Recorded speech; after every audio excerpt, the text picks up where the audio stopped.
9 part B start करें। अच्छा इधर आओ यार। अच्छा ये सवाल जरा निकालें, इसमें आप प्रॉफिट से भी शुरू कर सकते थे। मैंने तो कहां से शुरू किया है? सेल से। हम किससे शुरू कर सकते थे? प्रॉफिट से। फिर नॉट अलाउड को क्या करना था? ऐड करना था। देखें जरा इधर, अगर मैं सेल से शुरू ना करता और कहां से शुरू कर देता? प्रॉफिट से, तो फिर एक थोड़ा सा मसला था, यानी किस वाले प्रॉफिट से शुरू करता। वो फिर मैं थोड़ी सी एक आसान फिगर लेता हूं जहां से मैं शुरू कर देता। मैं फिर 12,000 से शुरू कर देता, बजाय कि काफी सारी चीजें माइनस होने के बाद वाली फिगर्स लेता और फिर अपने आप को परेशान करता। तो अगर प्रॉफिट से किसी ने शुरू करना है तो हम फिर 12,000 से शुरू कर सकते हैं। तो वो फिर क्या होता? 12,000। अब हम सोचते प्रॉफिट तक पहुंचते हुए कौन सी चीजें माइनस हुई हैं, नॉट अलाउड को ऐड कर देते। ठीक है जी। तो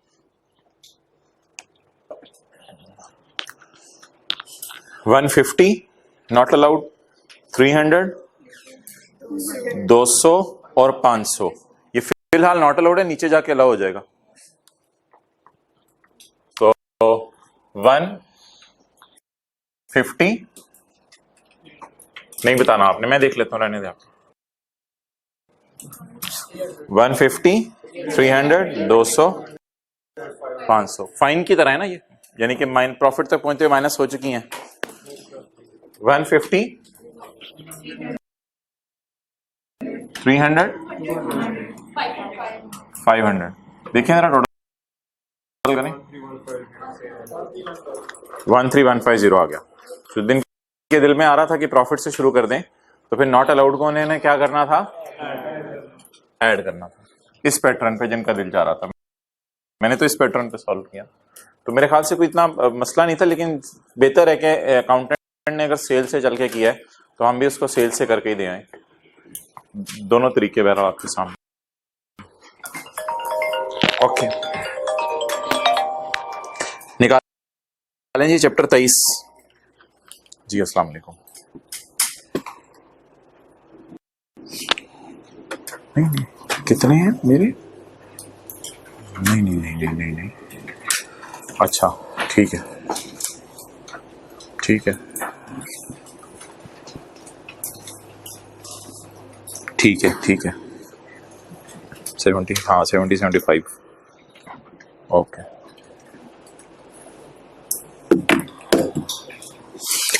जी। Page number 482, question 5।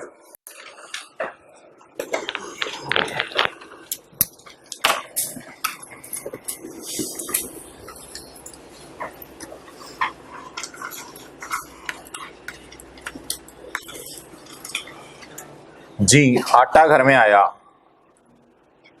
तो अब्बू अम्मी भी खाएंगे। मैं ऐसे बंदे की बात कर रहा हूं जो नौकरी कर रहा है, उसके अब्बू अम्मी भी खाएंगे, उसकी बीवी भी खाएगी और बच्चे भी खाएंगे। ऐसा ही है। शाहिद अफरीदी घर में आटा लेके आया, उसके अब्बू अम्मी भी खाएंगे, बीवी भी खाएगी, बच्चे खुद भी खा लेगा, तो बच्चे भी खाएंगे। ठीक है। तो अच्छा, chocolate purchases for all of this person. नहीं वो ओली पहले एली। Purchase for Munna. परचेज। अब इस इनपुट को पोर्शन करना पड़ेगा। क्यों क्यों क्यों क्यों? अब्बू ने नहीं खाना, अम्मी ने नहीं खाना, बेगम कहती है मैं मीठा नहीं खाती, लाई बच्चे के लिए। इसको तकसीम करना पड़ेगा तीनों में। ये मैं पूछ रहा था, ऐसी जज्बाती है।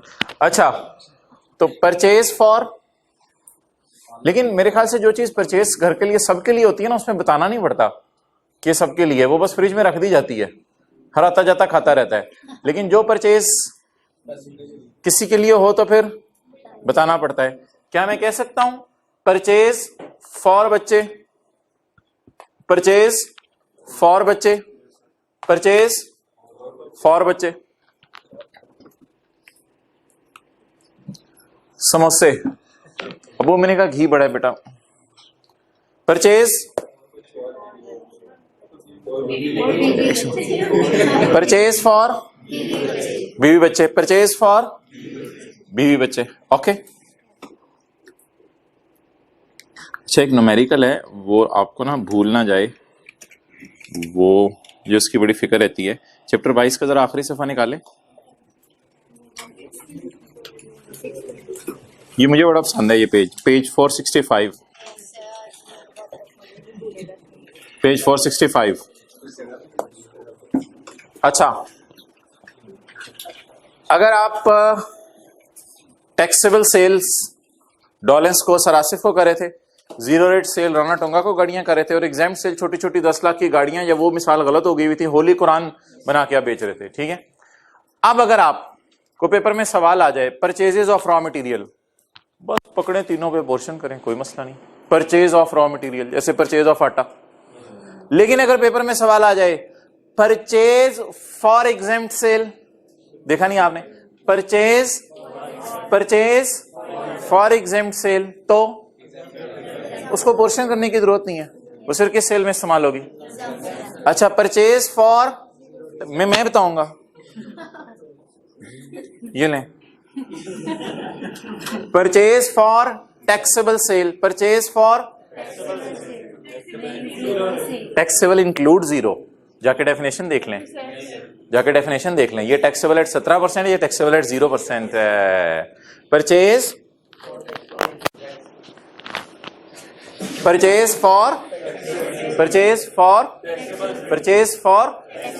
Taxable cell.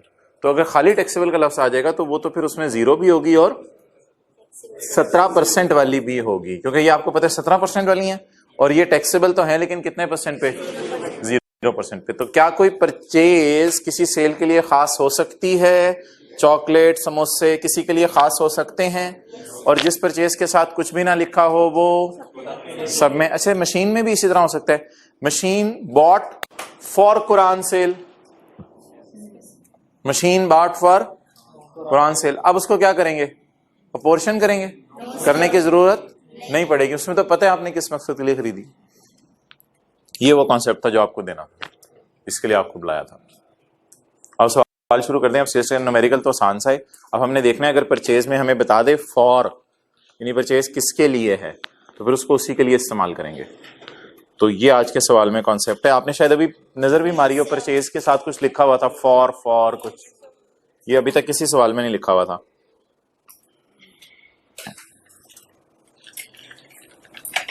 क्या करने हैं अब, कल तो एक लेक्चर होगा ना, फिर मंगल बुध जुमेरात जुम्मा कोई लेक्चर अपलोड नहीं होगा, तो क्या करें फिर सेल्स टैक्स के दो न्यूमेरिकल डिस्कस करते रहे डेली, या एक कितना टाइम लग जाएगा, कितना टाइम लग जाएगा आपको करने पे? मंगल को एक कर लेंगे, नहीं यानी कि 20-25 मिनट नहीं आप निकाल सकेंगे दिन में? क्या चीज? नहीं न्यूमेरिकल क्या, चलें ठीक है, फिर मैं मोहतरम नहीं, ना मंगल को, ना बुध को, ना जुमेरात को, ना जुम्मे को, फिर न्यूमेरिकल हो जाएं, ऐसे बच्चे चाहिए।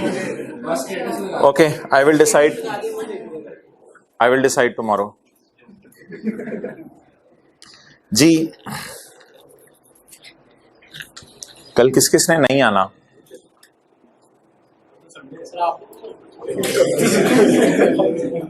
कल गार्डन टाउन की पहली क्लास वाले में कितने लोगों ने आना है? हाथ खड़ा करें। पहली क्लास वाले, पहली सुबह वाली है 8 बजे, 7:30 वाली, कितने ने आना है? अच्छा, और दूसरी वालों में कितने ने आना है? माशाल्लाह। और तीसरी वालों में गुलबर्ग वाली, हाँ गुड। अच्छा जी, चलें जी, लेट्स स्टार्ट। जहांगीर अली, ये यार ये इसको पहले तो ऊपर करो ना थोड़ी देर, इसको जरा ऊपर कर दो।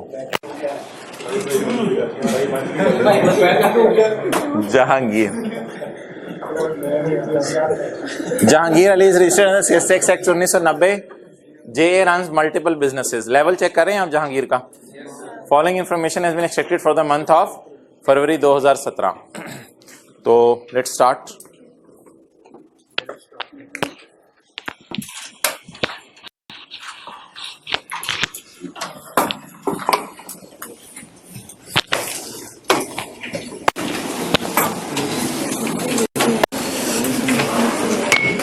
आप लोग लिखे ना Jahangir sales tax for the month. पता नहीं देख रहे हैं मिटाना कैसे होता है.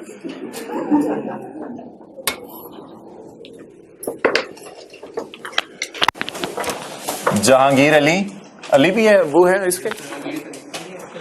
Jahangir Ali sales tax for the month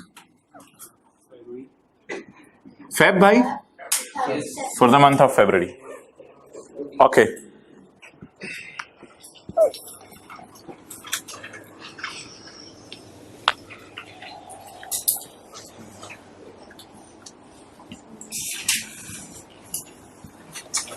Working 1, input X.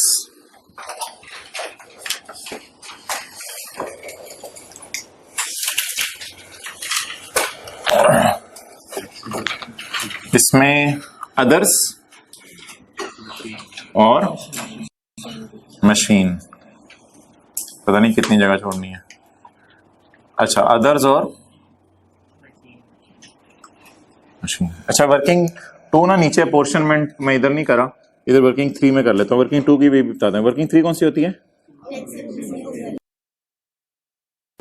Taxable cell. 2 registered, पता नहीं अनरजिस्टर्ड किधर जगह बचे ना बचे. ओके.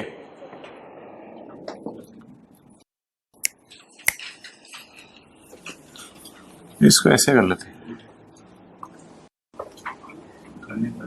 कर ले मेहरबानी यार, वरना मैं नहीं करनी थी. शुक्र है तुसी 10 छड़िया. अच्छा, पहले मैं वर्किंग 2 कर लेता हूं. वर्किंग 2 कौन सी होती है जी? Apportionment of input. जी, कौन कौन सी sale? Taxable at 17, taxable at 0. दोनों ही टैक्सेबल होती हैं. टैक्सेबल एट 0 रेट और एग्जेम्प्ट सेल. ओके. इसमें सेल आ जाएगी, इनपुट अदर आ जाएगा और इनपुट मशीन आ जाएगा. थोड़ा सा इधर करके मैं लिखता हूं, इधर 1-2 चीजें आएंगी. थोड़ा सा इधर करके input machine.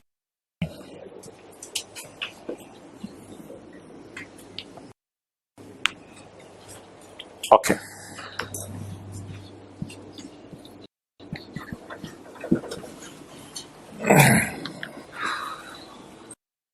Working 3, taxable sale registered. और 1 मिनट, अगर आपने वर्किंग 3 शुरू कर दिया कोई मसला नहीं, लिख भी लिया तो उसे काट दें. इधर देखिएगा,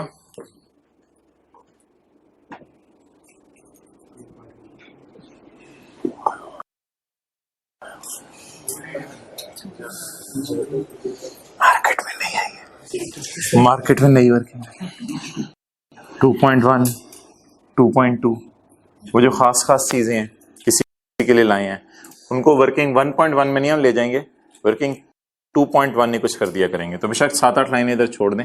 और अगर लिख लिया वर्किंग 3 तो कोई मसला नहीं, वर्किंग 3 के नीचे कर दीजिएगा. ये कौन सा कल पेपर चेक होना है? रजिस्टर्ड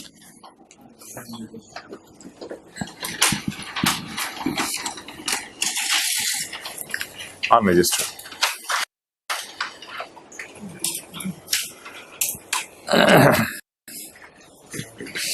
चलिए,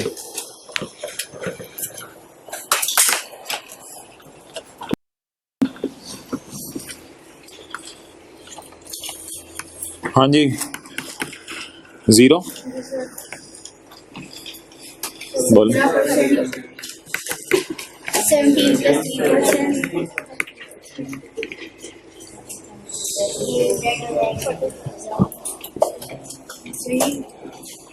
हजरात ये डेड नहीं होती, डेड परचेज होती है। अगर ये हो, ये भी सेल में आ रही हैं। तो हमने एग्जेम्प्ट गुड्स बेची हैं बुरे लोगों को। ओ भाई, तो बुरे लोगों को बेच दी, टैक्स ही नहीं लगाना इन पे, तो इट इज एग्जेम्प्ट सेल। लगा दें, फिर हुकूमत के लिए चीजों पे वैसे टैक्स नहीं लगाना, आप लोग लगा दें, लगाना है तो वो आपकी अपनी मर्जी है। ऐसे आपने इस बंदे से टैक्स लेना है 17+3 ले सकते हैं आप, लेकिन हुकूमत वैसे कह रही है कि इन चीजों पे टैक्स नहीं है। होली कुरान बेचा है बुरे लोगों को, चीज ही एग्जेम्प्ट है। बकरा बेचा है बुरे लोगों को, लाइव एनिमल्स पड़े थे हमने एग्जेम्प्ट गुड्स में। तो ये देख लें, ये नजर आ रहा होगा, ऐसे अब नहीं नजर आ रहा, ये एग्जेम्प्ट सेल है। आगे जिस मर्जी को हुई हो तो इसे एग्जेम्प्ट सेल में डालेंगे। थोड़ा थोड़ा ट्विस्ट मारता है ना कभी कभी, आई गए, हाँ आप भी ट्विस्ट में आ जाते हैं। तो समझ ले रही, बता दें वैसे टैक्स लगाना है, इससे लगा लेते हैं, हम ले लेते हैं इसकी जान। हुकूमतें वैसे इमरान खान कह रहे हैं चीजें माफ हैं, इस पे पाकिस्तान में टैक्स नहीं है। आपकी क्या राय है, इस लगा लें इस पे टैक्स? छोड़ो यार, एग्जेम्प्ट चीजें। Okay, clear? चलें इनको लिखें जहां जहां लिखना है। Taxable goods exported to Qatar. हो सकता है कोई नीचे भी जीरो रेट पड़ी हो, मुझे लग रहा है नीचे भी कोई जीरो रेट वगैरह है। तो फिलहाल इसको ना ऐसे ही कर लेते हैं, यहां पे जीरो रेट कितनी है जी?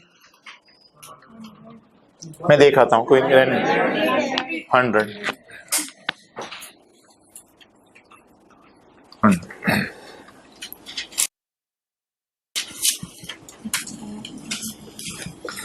Okay, taxable goods to registered. अच्छा हाँ यार, sorry,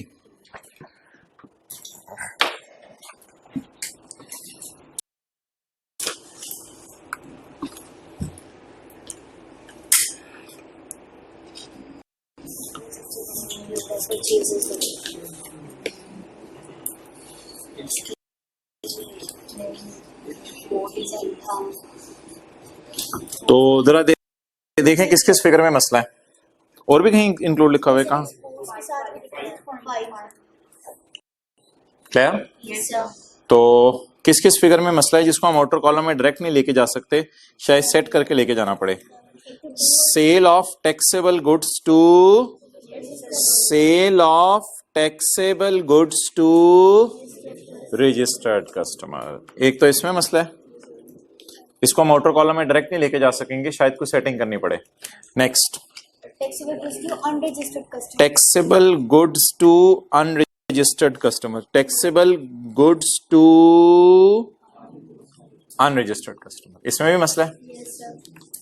okay, taxable goods from registered suppliers, इसमें भी ट्रांजैक्शन।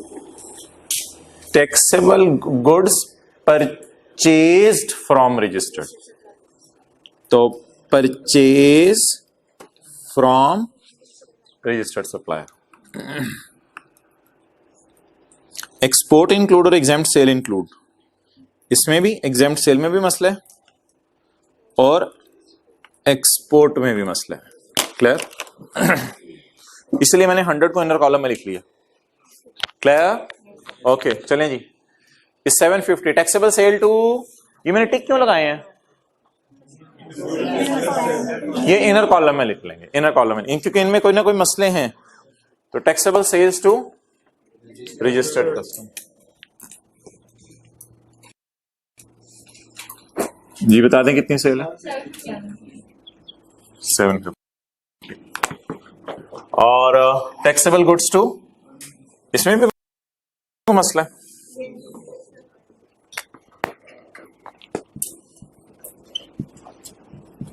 कितने? एग्जाम गुड्स टू, इसमें भी कोई मसला है, लिखा हुआ है सवाल में, इसको भी इनर कॉलम में लिखिए।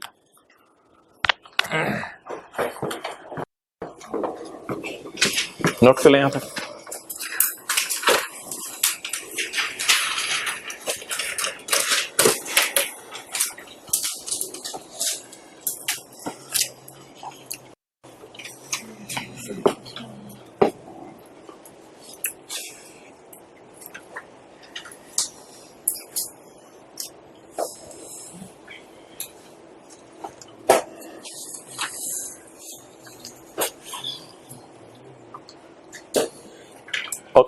चलें जी आगे।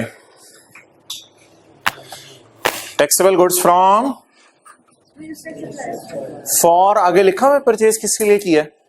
फॉर कुछ आगे लिखा हुआ है कि परचेज आटा फॉर नहीं लिखा हुआ ना, तो बस इसको नॉर्मल वर्किंग वन में डालते हैं, आपको पता है taxable purchase from registered supplier. लेकिन इसमें मसला है एक, वो जरा याद रखिएगा। तो परचेजेस रजिस्टर्ड सप्लायर कितनी है?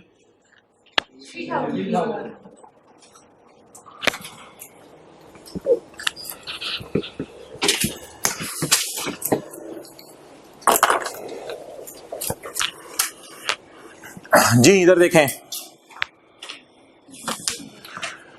पैकिंग मटेरियल, पैकिंग चीजों को पैक करने वाला मटेरियल लिया हमने, पैकिंग मटेरियल फॉर रख के चंद नहीं, पैकिंग मटेरियल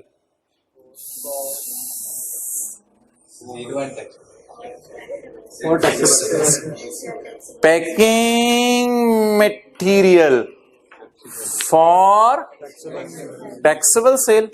तो मोहतरम जब भी सवाल खामोश होगा ना, टैक्सेबल से मुराद आपने हमेशा क्या एज्यूम करना है? टैक्सेबल की डेफिनेशन है taxable sale include zero rate sale. तो ये पैकिंग मटेरियल जो पाकिस्तान में चीजें बिक रही हैं उनमें भी इस्तेमाल होगा, और जो बाहर मुल्क में चीजें बेचनी है उनके अंदर भी पैक करके इस्तेमाल। और purchase of packing material for exempt sale, purchase of packing material for exempt sale. Clear? Okay. तो यार इसको ना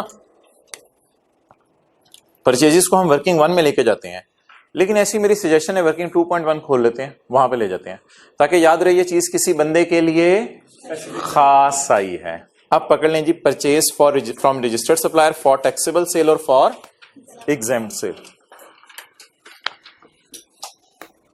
हाँ परचेजेस डाल दें, कोई मसला नहीं इधर। परचेजेस दो किस्म की परचेजेस है हमारी। नंबर 1 पैकिंग मटेरियल की भी मैं बात करने लगा हूं।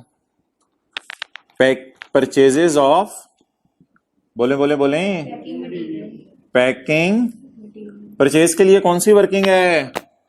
1, लेकिन मैं 2.1 कर रहा हूं। अच्छा जी, पहले वो परचेज बताएं जो है फॉर टैक्सेबल सेल। यार ये परचेज है, इस पे 7-7 17 लगाते रहना, इस पे 7-7 17 लगाते रहना। तो ये परचेज है, तो 200 इंटू 17% 34, 200 इंटू कितना आ गया? 34। इसको फिर मैं इन दोनों पे तकसीम कर दूंगा। सब्र कर जाए, 1-2 लाइनें छोड़ दें बेशक। ऐसे तकसीम करा दीजिएगा दोनों पे, या फिर ऐसे लाइनें डलवा के तकसीम करा दीजिएगा।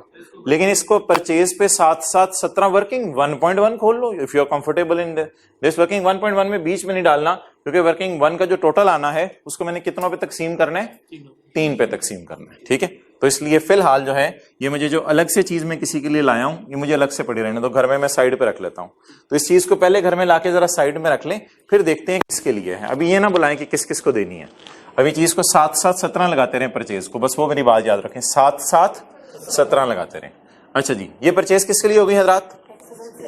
और ये परचेज फॉर एग्जैम्प्ट सेल के लिए। तो परचेज ही है, लेकिन नंबर 2 किसके लिए? For exempt cell. जी कितना? इंटू 10.2 को 10 कर लें, 10। वैसे एंड पे आप मुझे कहेंगे एग्जैम्प्ट सेल का इनपुट डेड ही होता है। चले मुझे निकालने तो दें फिगर्स अभी निकालने दें मुझे। जी, ये परचेज किस मकसद के लिए इस्तेमाल करनी है? टैक्सेबल सेल के लिए। वही अम्मी अबू वाले बात बचे। ये परचेज किसके लिए इस्तेमाल करनी है? फॉर, लेकिन 7-7 17 लगा लें अभी फिलहाल। और ये परचेज किसके लिए इस्तेमाल करनी है? एग्जैम्प्ट सेल के। न्यूमेरिकल एंड हो जाएगा तो फिर जब इनपुट ला रहे होंगे तो इस वाले इनपुट को भी ले जाएंगे। ओके नेक्स्ट, आगे कोई मसला नहीं। अच्छे बंदे से जाके हमने कोई ऐसी चीज खरीदी है जिसपे हुकूमत ने टैक्स नहीं लगाया हुआ, तो हमने कितना टैक्स पे किया होगा? 0 पे किया होगा, तो इसको तो हम इग्नोर करेंगे। अच्छे बंदे से जाके ऐसी चीज खरीदी है जिसपे हुकूमत ने टैक्स नहीं लगाया हुआ, बताएं जी। परचेज ऑफ बोले एग्जाम्प्ट गुड्स। यार अगर पेपर में इसको आप लिख दें 70 ऐसे एग्जामिनर के लिए ब्रैकेट में, मेरे ख्याल से अच्छा रहेगा, इसे लिख दिया करें ताकि उसको फिगर भी जरा नजर आ जाए। इसलिए लेकिन इसके इनएडमिसिबल है। वाई? चीज ही माफ है तो हम परचेज पे टैक्स ही नहीं पे करके आए होंगे। चलें जी, नेक्स्ट चैलेंज आपके लिए। बुरे बंदे के पास, ये तो पहले दिन ही बताया जाता है, बुरे बंदे से चीजें खरीदने गए, अब चाहे उन पे टैक्स लगना है, चाहे उन पे टैक्स लगना है, लेकिन जब वो बंदा ही बुरा है तो मैंने इसे खरीदते हुए 100 रुपए पे किया होगा। तो टैक्सेबल गुड्स किससे कितनी? 95। ब्रैकेट में ऐसे ही लगा रहा हूं, ब्रैकेट ना लगाएं हमेशा, इसको मैं डेड करना है।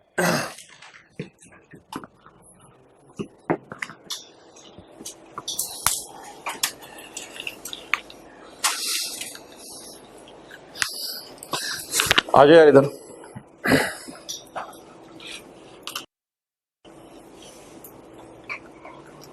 अच्छा, ये जो जानने वाला है ना बंदा, इसको आप नॉर्मल डिस्काउंट दे सकते हैं। नॉर्मल डिस्काउंट तो यार हर बंदे को दे देते हैं, तो भाई जानने वाले को नॉर्मल माना कि वो एसोसिएट में मैंने पढ़ा था चीज को फेयर वैल्यू पे लेके आना है अगर जानने वाले को चीज बेचनी है। लेकिन अगर नॉर्मल डिस्काउंट आप बाकी लोगों को दे रहे हैं तो यार इसका क्या कसूर है? जानने वाले को नॉर्मल डिस्काउंट तो दे दें, जब डिस्काउंट आपको पता है माइनस करने की इजाजत है। अब जरा आप ऐसे पढ़ें point 1, sale of taxable goods to registered customer include 200। एक बार याद रखिएगा, जो चीज इंक्लूड होती है ना वो उसी अमाउंट के साथ इंक्लूड होती है जहां जो हमें नजर आ रही होती है। जैसे कई दफा लिखा होता था profit other income includes capital gain, तो वो उसी अमाउंट के साथ इंक्लूड होता था जिससे नजर आ रहा होता था। तो मुझे बता दें, हमारी सेल में हमने किसी को चीजें बेची, अपनी सेल में कितने पे डाली? कितने पे डाली? 2 लाख पे। अच्छा, सोल्ड टू अ जानने वाला एट 25% डिस्काउंट। एट कितना डिस्काउंट?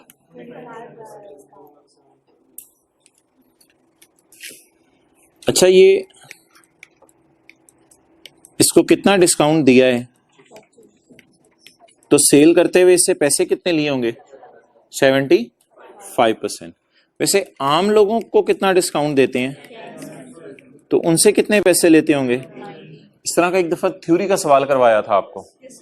और मुझे अब एक चीज आप ये बता दें कि ये 2 लाख किस पे पड़ा हुआ है? 75% पे। Sold at a discount of 25% का मतलब है sold after giving discount of 25। तो मैंने किसी को 25% डिस्काउंट डाल के चीजें बेची, तो मैंने उसे 75 रुपए की चीज बेची है। ये 75 पे पड़ा हुआ है, मुझे किस पे चाहिए? 95 पे, 90 पे। मुझे 100 की जरूरत नहीं है, लेकिन क्या करूं? What is my wrong figure? 200। What is my original? Calculator पकड़ें, 200 डिवाइडेड बाय मल्टीप्लाइड बाय 90। अब इसमें मैंने क्या कहा था, दोनों के डिफरेंस से एंट्री करें या इंक्लूड हुए को निकालें और फिर अलग से शो करें? अब बता दें क्या करें। मेरी सेल में किस पे पड़ा है? 200 पे। फिलहाल 200 से निकाल दें।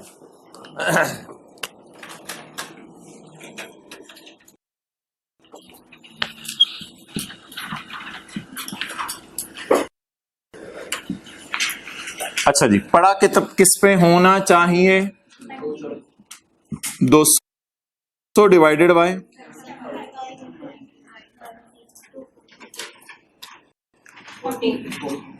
200 से रॉन्ग एंट्री रिवर्स कर दी और ओरिजिनल एंट्री रिकॉर्ड कर दी। इंट्रो के टीचर ऐसे कहते थे, रॉन्ग रिवर्स कर दें और ओरिजिनल रिकॉर्ड कर दें। चलें नोट कर।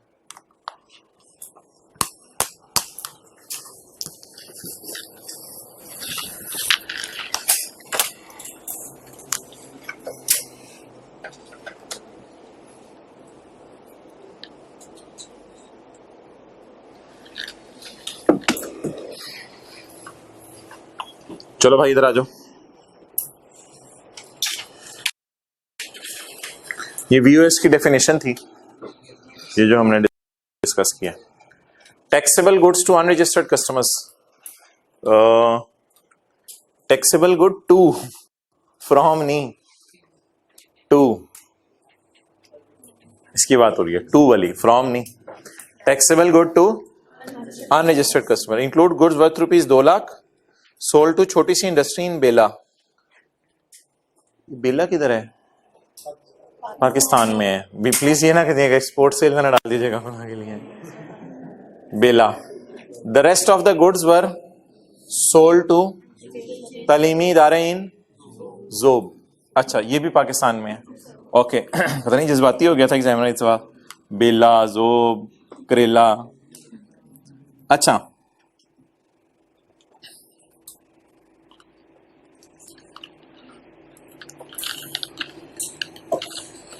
ये कितना है बोले? 550. मैं तो अब ये मिटा सकता ना, इधर मेरे पे जरा जगह बन जाए। जी हजरात, ये कितना है? 550। ये वाला ऐसा ही है ना, बिल्ली का घर। 550 इसमें पड़ी हैं 2 लाख की सेल, जो कि एक छोटी सी इंडस्ट्री को हमने की है। 2 लाख की सेल छोटी सी इंडस्ट्री को हमने की है। अल्लाह आपके साथ वाले का भला करे। 2 लाख की सेल हमने छोटी सी इंडस्ट्री को की है। 2 लाख की सेल हम जल्दी निकला। 2 लाख की सेल हमने छोटी सी इंडस्ट्री को की है। 2 लाख की सेल हमने छोटी सी इंडस्ट्री को की है। 2 लाख की सेल हमने छोटी सी इंडस्ट्री को, ये चीज, सेल टू कॉटेज इंडस्ट्री। जी बता दें, ये सेल पे कितने %? हम कॉटेज से बाय नहीं कर रहे, कॉटेज को सेल कर रहे हैं।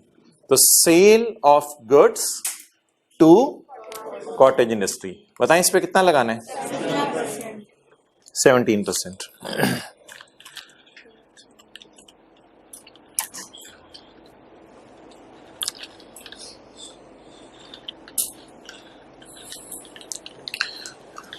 हम चलो इधर आए।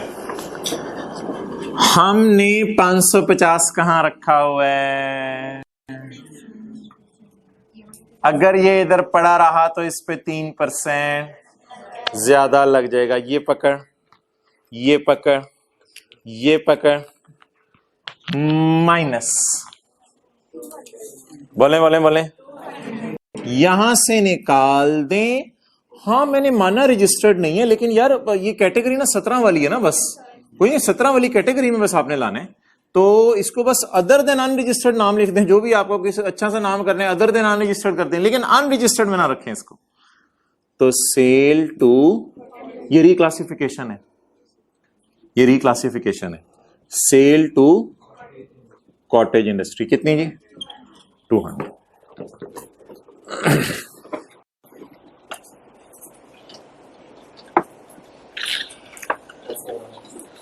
ऑफ हुआ, ऑन हुआ, ठीक है जी। तो कॉटेज इंडस्ट्री मैंने माना कि ये अनरजिस्टर्ड है, but it is not liable to be registered. इसलिए अगर हम इसे सेल करें तो 100 वाली चीज 117 की बेचें, ना कि 120 की बेचें।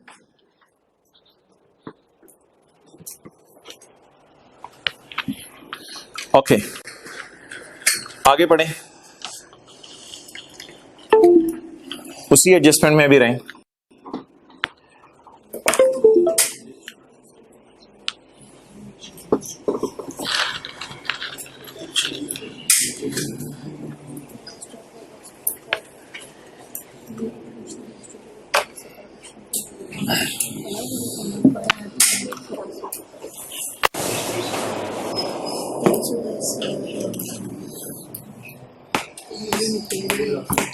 नहीं पैनासोनिक नहीं है, सोनी लिखा।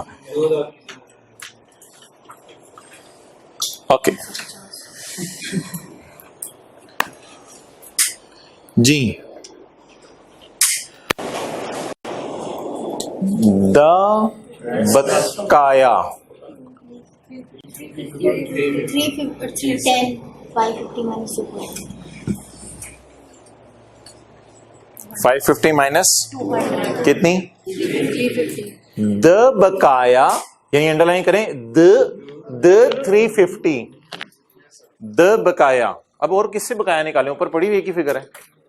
द बकाया वर सोल्ड टू अ तालीमी इदारा, ये भी अनरजिस्टर्ड है। कहते हैं तालीमी इदारा भी अनरजिस्टर्ड है। तो जरा देखते हैं कि बच्चों तालीमी इदारा अगर अनरजिस्टर्ड है तो तालीमी इदारे से कितना टैक्स लें? भाई तालीमी इदारा is not liable to be registered. ये तो एंड कंज्यूमर्स हैं, इन्होंने तो चीजों को इस्तेमाल करना है और इस्तेमाल करके आगे फेंक देना है। तो अगर कोई तालीमी इदारा है, कोई अस्पताल है, कोई इंडिविजुअल है, अगर आपने उसको चीजें बेची हैं तो दो ही is unregistered but guys he is not liable to be registered. समझ आ रही है? ठीक है, गाय आजकल तो वैसे ही काफी ज्यादा है। तो आप बताएं ही इज नॉट, तो फिर इनको भी हमने चीजें बेच दी। अगर मैंने 350 इधर लिख दिया तो इस पे एंड पे मैंने लगा देने 3%, तो मसला हो जाएगा। तो इसको भी इधर से निकाल लें। हाँ जाओ जाओ। हाँ कुछ मंगवा लेते हैं, सुबह के नहीं, 3:15 3:30 तक वेट कर लें, कुछ मंगवा लेते हैं। सेल टू चुप चुप सेल टू, माना कि ये रजिस्टर्ड नहीं है but they are not liable to be registered. इनको ऐसी कैटेगरी में डालें जहां 17% लगाना है। 350। हाँ देख नहीं रहे ऊपर आप लोग, मैं बिला वजह हंस रहा हूं। हाँ ओके।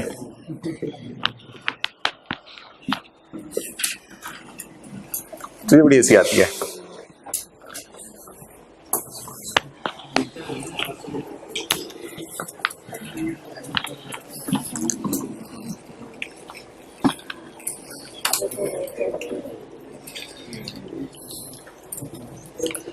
भाई अभी चीजें बीच बीच में हैं, कोई डिसीजन आप मत लें। ये कल मैंने आई कैप में किसी को रिक्वेस्ट की थी कि यार थोड़ा सा आप हमें ज़रा बता दें, तो उन्होंने ये कहा था कि ये जो स्कीम है सारी it is subject to approval, अभी इसकी अप्रूवल होनी है और scheme can be amended, so students should continue their study as per current scheme. तो ये आई कैप में किसी को मैंने मैसेज किया था, उन्होंने रिप्लाई किया। तो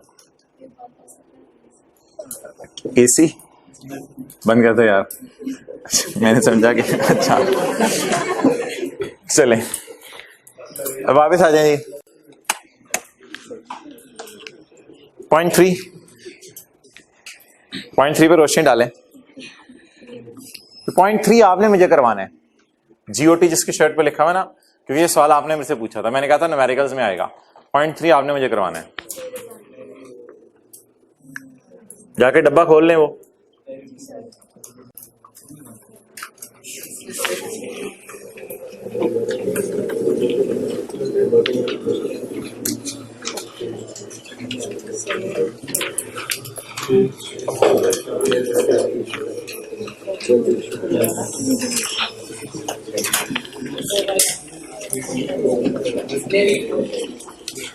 अच्छा मुझे बता दें यार,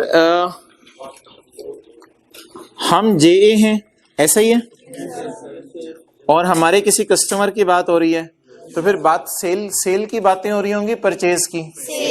सेल की बातें हो रही होंगी। अच्छा, आ क्रेडिट नोट फॉर 1 लाख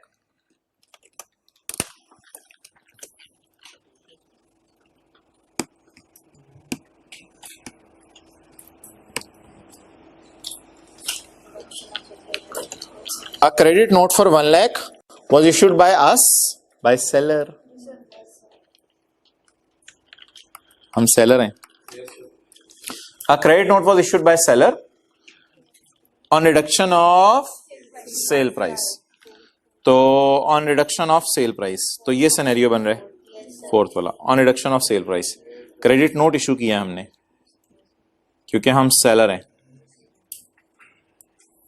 इससे ना आउटपुट कम होने, इससे आउटपुट कम होने, आउटपुट कम होना है, ठीक है, सेल कम हो रही है ना, तो आउटपुट कम होना है. क्रेडिट नोट तो डेटर क्रेडिट की वजह से सोचते थे ना हम, अभी तो अब दूसरे एतबार से सोचवा रहा हूं कि इससे फर्क क्या पड़ना है.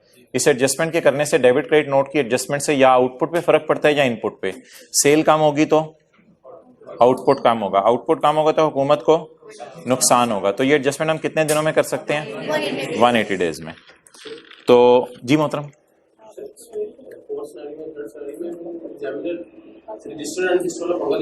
नहीं. अच्छा, तो a credit note for 1 lakh was issued by us on reduction of sale price and the goods were sold in नवंबर 16. तो मैं मजबूर हूं, मैं दिन गिन नहीं सकता क्योंकि एग्जैक्ट डेट्स नहीं दी हुई. मोटा मोटा गिनने की कोशिश करते हैं, शायद मोटे मोटे से ही पता चल जाए. नवंबर, दिसंबर, जनवरी, फरवरी, अभी 4 महीने गुजरे हैं, तो कहीं 6 महीनों में 180 डेज होते हैं. तो इसका मतलब है विद इन 180 डेज हमने ऐसा कर दिया है.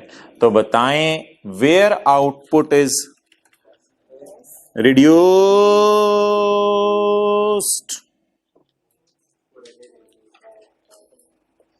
अब लॉ मेकर कहेगा मैंने where output is, the adjustment can be made. जरा बोले soft, the adjustment can be made. तो आउटपुट रिड्यूस हो रहा है, can be made if the note is issued within. So here adjustment can be made. तो वापस आ जाए CA का. तो यहां एडजस्टमेंट हो सकती है. तो बड़े धड़ल्ले से जाके सेल कम करें, साथ वाले की बातों में नहीं आना, धड़ल्ले से जाके सेल कम करें. सेल पर रिड्यूस करनी है, less reduction in sale price.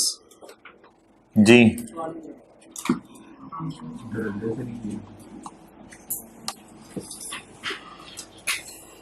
Teacher का इधर लिख देना ही काफी है. जी जी, आई उसमें इंक्लूड तो नहीं लिखा ना उसने या ना. Everyone should remain in his. Okay, point 4 उधर रखो.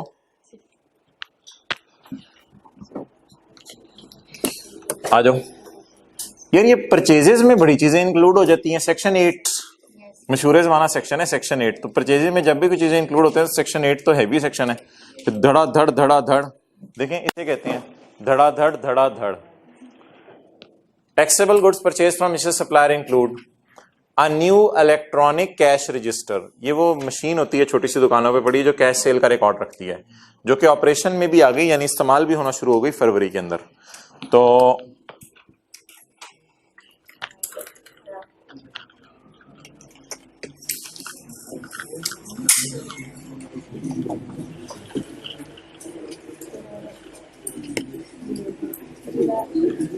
Electronic cash registers allowed as point number I.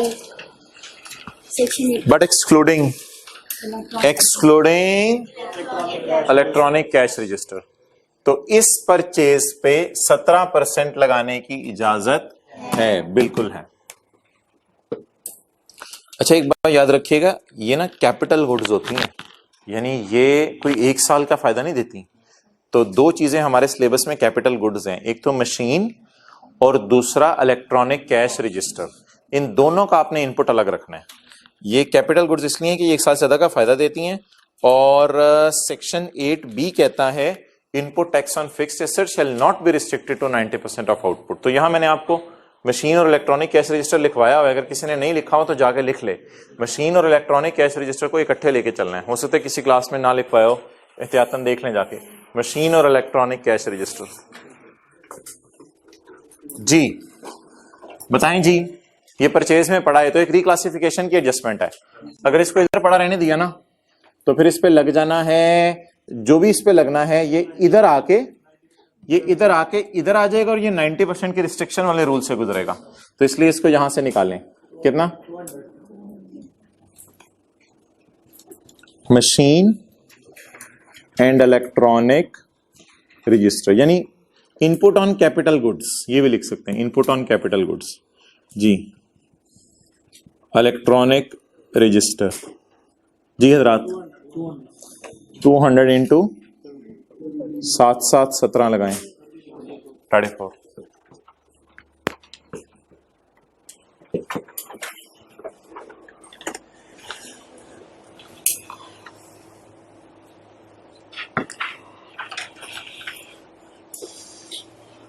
चलें जी,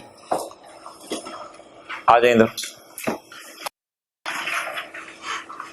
purchase of office equipment 50,000, purchase for warehouse, ये ऑफिस इक्विपमेंट वेयर हाउस के लिए खरीदा है, और एयर कंडीशनर हमने नए दफ्तर के लिए खरीदा है।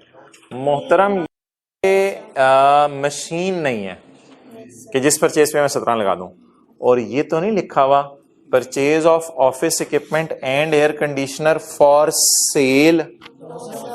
जब लिखा हो ना फॉर सेल तो फिर हम इस पे इनपुट लगाया करेंगे। बाकी या वेयर हाउस में, ओए ऑफिस इक्विपमेंट वेयर हाउस में इस्तेमाल करें, दफ्तर में इस्तेमाल करें, एसी जहां मर्जी इस्तेमाल करें, ये आपकी परचेज 17 नहीं है। बल्कि हमने तो यहां तक पढ़ा हुआ है व्हीकल्स की परचेज भी 17 नहीं है। जो एम्प्लॉयर एम्प्लॉय को गाड़ियां लेके देता है, एक मिनट, एम्प्लॉयर एम्प्लॉय को जो गाड़ियां लेके देता है और सब कुछ, इनकी परचेज पे 17 लगाने की इजाजत नहीं है। ये वाला भी पॉइंट है एक। ये तो एक minute, vehicles, electric and gas appliances, furniture, but excluding goods acquired for sale और रीसेल। अगर सेल के लिए लें फिर लगाने की इजाजत है, और अगर for use in for use in office, for use in कहीं, तो फिर लगाने की इजाजत नहीं है। तो आज आके ना मोटे मोटे दो ही फिक्स्ड एसेट बचते हैं, एक मोटा वाला मशीन और एक छोटा वाला इलेक्ट्रॉनिक कैश रजिस्टर। ये फिक्स्ड एसेट है जिनकी परचेज पे 17। हाँ, खुदा ना खास्ता ये फॉर सेल ले लें, किधर excluding goods acquired for sale. अगर ये सेल फॉर सेल ले लें तो फिर लगा सकते हैं, लेकिन अभी तो हम फॉर यूज ले रहे हैं as a fixed asset. Minus करें जी, ये डेड परचेज है बिल्कुल। -50 माइनस, इसको ना ऐसे लिख दिया करें, परचेज ऑफ जी। मैं दिखाता हूं कितना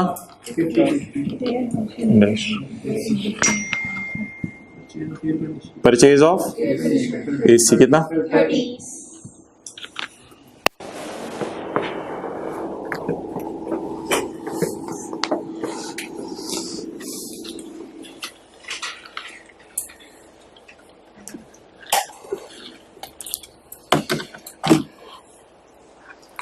अगला पॉइंट पढ़े। यार एक बात परचेज के लिए ना याद रखिएगा,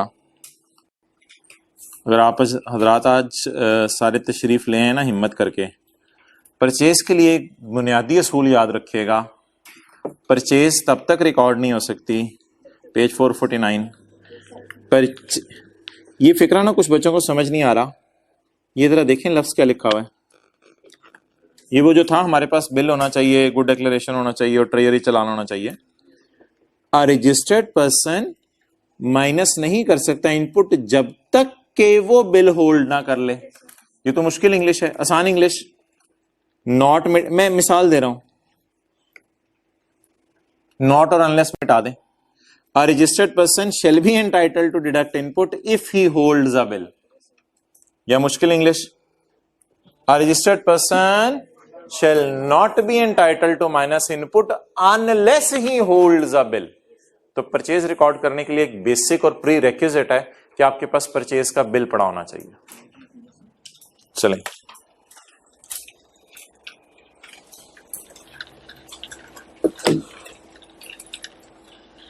पढ़ें जी। अब कौन सा बुलेट है?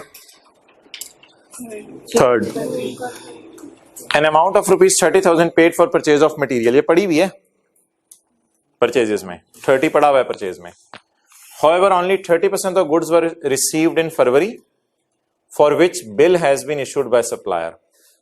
30% चीजें आई, उनका बिल भी भेज दिया सप्लायर ने।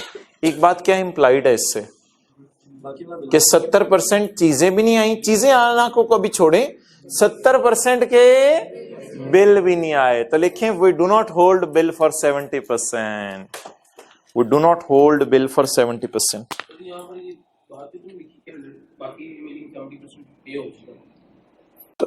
बिल आ चुके हैं, पेमेंट तो जरूरी नहीं, मैंने कहा पेमेंट तो वैसे उसने पूरे की कर दिया, पेमेंट का तो चक्कर ही नहीं। मैंने कहा बिल आपके पास होना चाहिए। ये 30 पूरा है, an amount of 30 purchase, however only 30% of the goods इस 30 में से।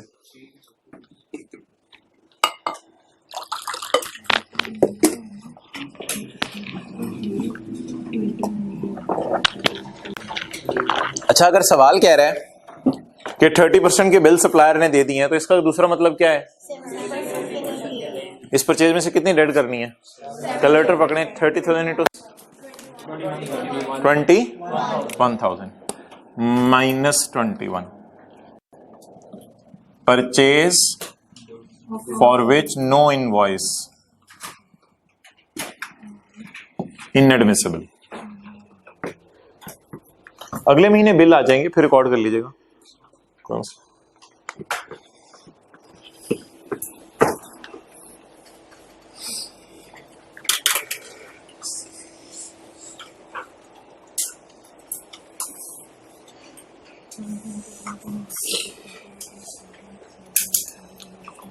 ओके, चलें जी अगला पॉइंट,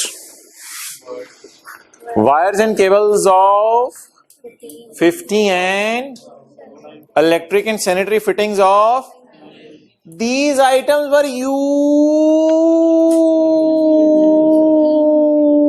ये हाथ का इशारा यहां देखिए, एंजॉय करें। These items were used in immovable property, वापस आए तो ये इन immovable property यूज हुई है। पॉइंट नंबर H बोलते हैं आप लोग, H बोलते हैं। अच्छा, तो these were used, अगर ये होती फॉर सेल, अभी तो फिक्स्ड एसेट है ना, तो ये बेचने के लिए तो नहीं है, स्टॉक तो नहीं है, तो फिर इसलिए परचेज भी क्या हो जाएगी? वायरें और केबलें जी, माइनस 19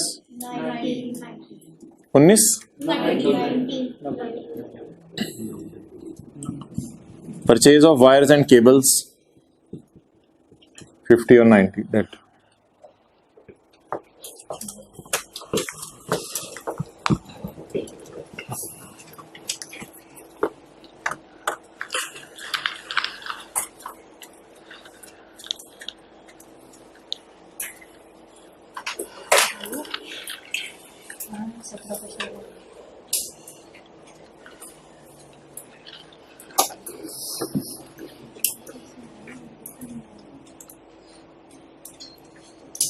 पढ़ें जी आगे।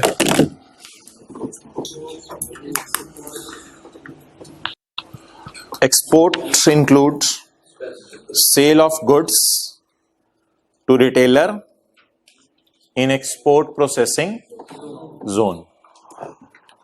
एक्सपोर्ट प्रोसेसिंग जोन अक्सर सियालकोट में इस किस्म के इलाकों में है, तो ये बात एक दफा होगी भी है। Export sale include 20,000 to a बंदा जो कि एक्सपोर्ट प्रोसेसिंग जोन में है। ये एक्सपोर्ट प्रोसेसिंग जोन पाकिस्तान के अंदर है भाई, ये वो इलाके हैं जहां से आगे चीजें एक्सपोर्ट होती हैं। तो हमने इसको एक्सपोर्ट की है, सॉरी हमने इसको सेल की है, यस हमारी सेल लोकल है, इसकी सेल एक्सपोर्ट सेल होगी। तो लिखें हमारी सेल तो लोकल सेल है ना, पहले ये लिख लें एक्सपोर्ट प्रोसेसिंग जोन पाकिस्तान में है। जोन ना इलाके को कहते हैं, जैसे आपने रेड जोन, तो जोन इलाके को कहते हैं। तो ऐसे बंदे को चीजें बेची हैं जो चीजें खरीद के बेचता है, रिटेलर है, और ये कहाँ है इसकी दुकान को सियालकोट में एक्सपोर्ट प्रोसेसिंग जोन जैसे इलाकों में पड़ी है दुकान, तो इसकी सेल क्या होगी? जीरो रेट जब ये करेगा। फिलहाल हम क्या कर रहे हैं, लोकल सेल। अल्लाहु अकबर, हमने एक्सपोर्ट में डाल दिए, हमने एक्सपोर्ट सेल में डाल दिए। फिर इस पे 0% लग जाएगा, जीरो से निकाल के किस पे डालें, 17 पे। रिक्लासिफिकेशन इन्हीं मुकरिया -20 sale to exporter. We are not exporter, sale to exporter. 17% लगा दें इस पे। ओके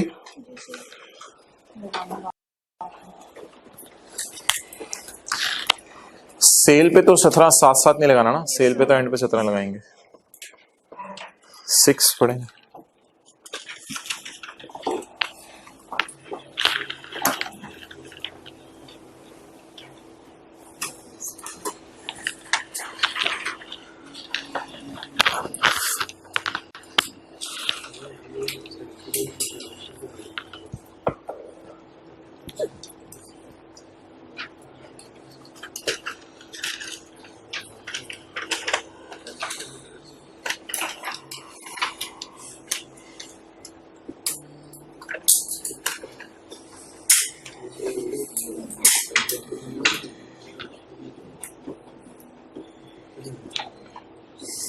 जी बताएं भाई।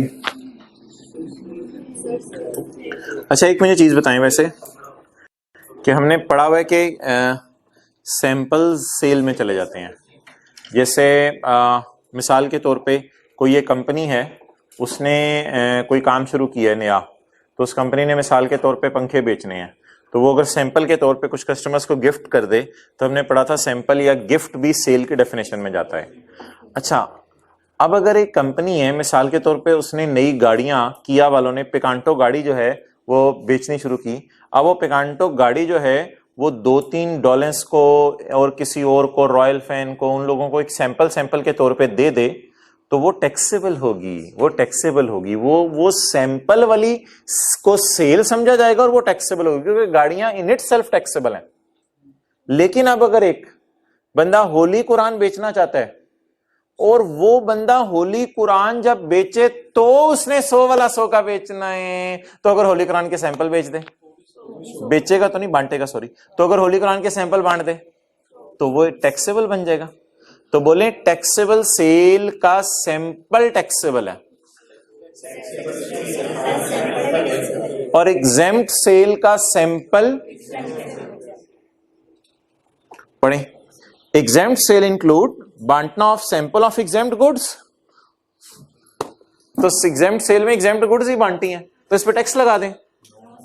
तो इस एग्जेम्प्ट सेल में जो सैंपल पड़े हुए हैं, पड़े रहने दें, पड़े रहने दें ना, पड़े रहने दें, ये एग्जेम्प्ट ही हैं। तो इट इज एग्जेम्प्ट सप्लाई। अगर चीजें टैक्सेबल हैं तो उनके सैंपल भी, और अगर चीजें एग्जेम्प्ट हैं सैंपल भी एग्जेम्प्ट। इस तरह है ना, हाँ ये इस तरह समझे। होंडा ने 100 गाड़ियां बेची और 2 गाड़ियां सैंपल पे दी, तो 102 टैक्सेबल है। और होंडा ने 25 कुरान बेचे और 2 कुरान सैंपल के बेस पे किसी को दिए, तो 27 के 27 एग्जेम्प्ट है।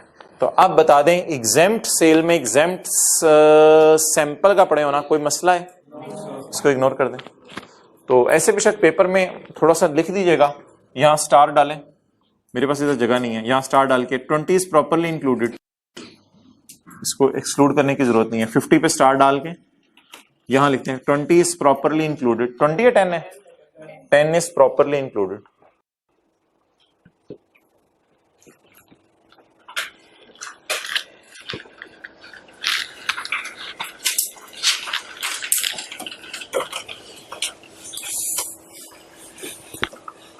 ओके लाओ जी।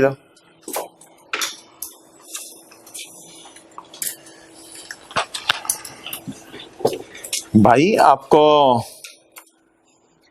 पता है कि आज की क्लास का किंग कौन है? आज की क्लास का किंग कौन है? फॉर, ये।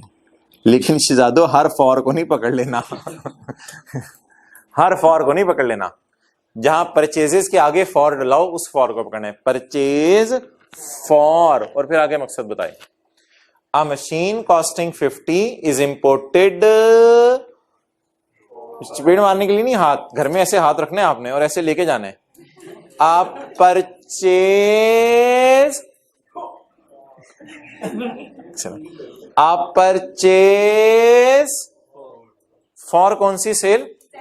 इस मशीन से कौन सी सेल होगी? सिर्फ इस मशीन से जो चीजें बनेंगी वो होली कुरान बनेंगे शायद सिर्फ, और वो सेल होंगे बस।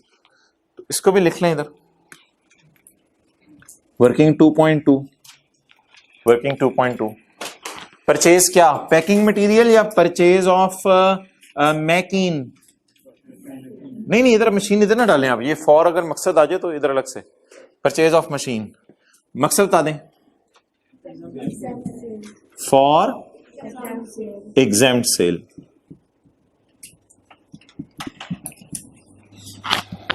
परचेज पे 7-7-17 लगाएं चाचूज। ओए सेल एग्जाम्प्ट है। परचेज मशीन इंपोर्ट करते हैं तो टैक्स दिया होगा, उससे जो चीजें बनी है वो एग्जाम्प्ट है। तो मशीन इंपोर्ट की है जी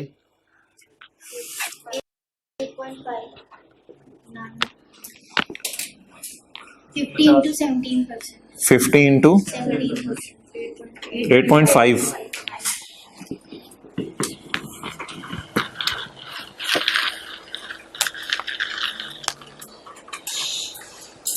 पॉइंट V को एंड पे मैं करता हूं। तो ये कोई ब्रॉड फॉरवर्ड है, ब्रॉड फॉरवर्ड पे भी कोई इसने पंगा ले लिया है, वो ले देख लेंगे, कोई मसला नहीं। आ जाएं जी इधर आप।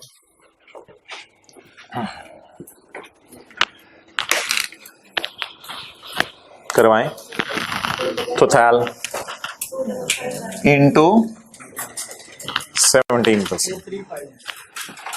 कितना मैंने टोटली बाहर डाल दिया था, बाहर निकल के वही 17 लगा। मैं 17 नहीं लगा हुई। मैं भी कहूँ जीब जीब मोटी मोटी फिगर्स क्यों आ रही थी जी? बोले 435। मजा आया? पैसे पूरे हुए आने के, क्लास लेने के? आए ना जी। फॉर 30-45 अल्लाह अकबर, यहाँ खीर कर।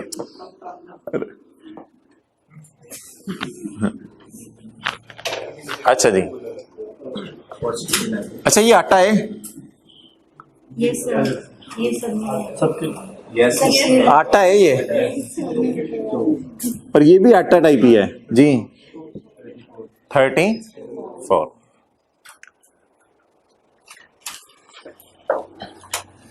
जी बोले। अच्छा अब इधर ना एक दो और भी चीजें आनी है छोटी छोटी सी, तो अभी आपने देखते रहना मैं कैसे लिख रहा हूं, थोड़ा तंग तंग करके। चलें जी 435 और ये 34। चलें जी सेल पकड़ें। 550 1260।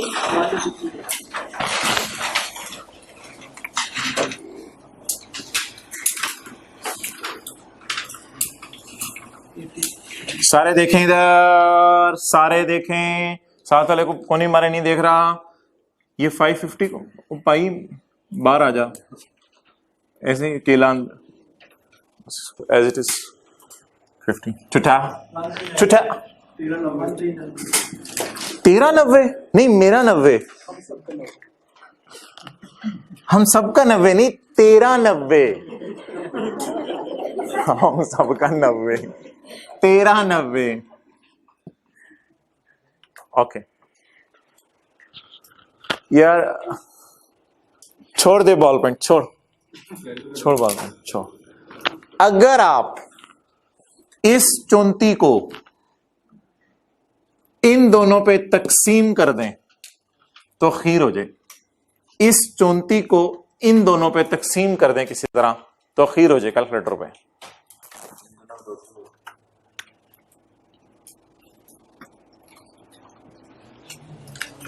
30।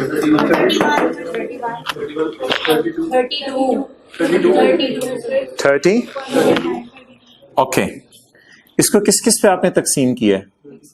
नंबर ए और नंबर बी। टैक्सेबल एट 17 पे और टैक्सेबल एट 0% पे। कैसे तकसीम किया? आपने पकड़ा है 34 को और डिवाइडेड बाय 1 2 प्लस 80। लिखने में जरा मुझे टाइम लग रहा है, लेकिन कैलकुलेट करने में आपको टाइम नहीं लगा होगा। 1260 प्लस 80 मल्टीप्लाइड बाय 32। इसके तोड़ के दो हिस्से कर देने हैं। और 34, वैसे तो 2 बैलेंसिंग भी लिख सकते हैं आप। 34 इंटू डिवाइडेड बाय 1260 प्लस 80 2। इसको आप डबल अंडरलाइन आके क्लोज कर सकते हैं, क्योंकि ये 32 और 2 अलग अलग हो गया टूट के। क्लियर?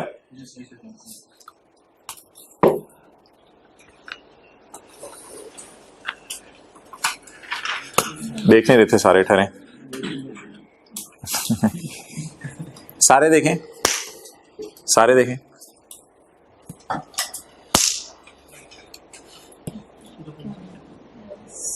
क्या हाँ ए बी लिखूं? बेटा आओ, चॉकलेट तुम्हारे लिए बस। तो इसको तोड़ने की जरूरत नहीं है, इसको तोड़ने की जरूरत नहीं, क्योंकि किस लिए है? For exempt cell. ओके, अच्छा जी यार, ये तो 34 और 10 थे ना। अच्छा मुझे बताएं, ये भी मेरी परचेजेस थी और ये भी मेरी परचेजेस थी, ऐसा ही है? तो वो देख नहीं रहा था।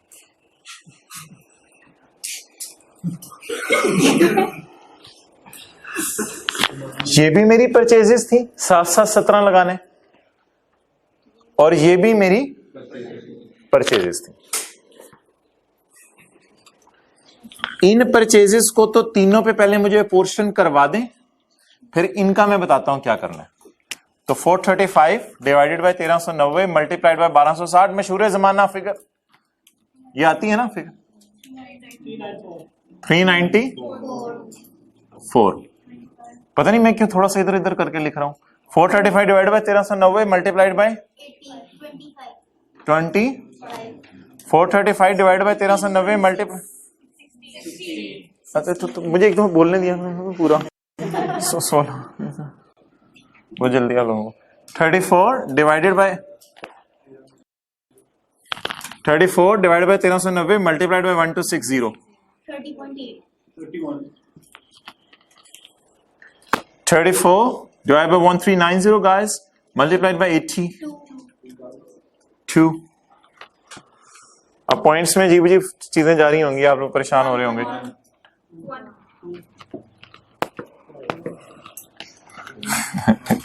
इसको यार ये 2 पता है किस लिए नहीं करा रहे, कि फिर ये 35 हो जाएगा।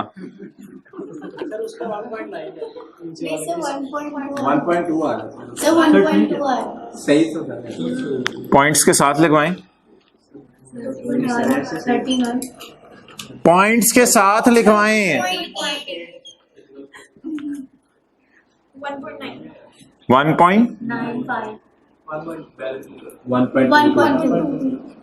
यार बिल्कुल सही राउंडिंग करवाई है इन्होंने। कौन किसने बिल्कुल सही राउंडिंग करवा रहे हैं ये लोग।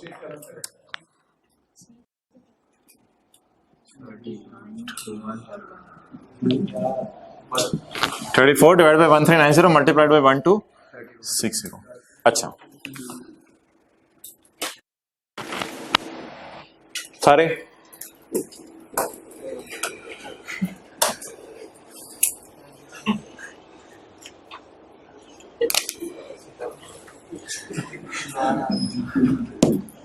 चलिए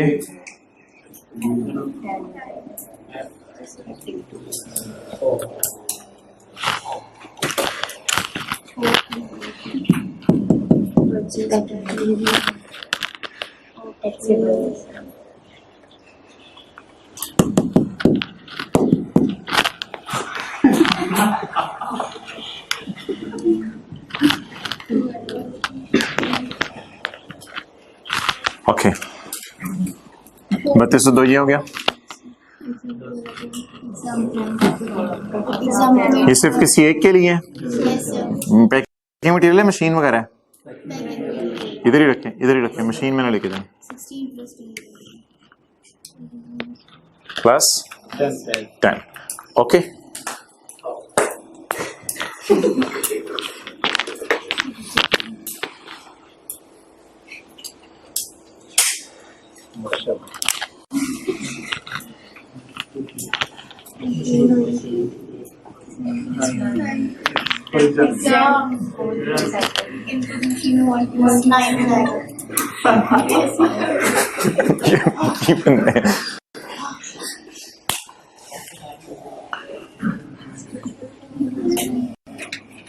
For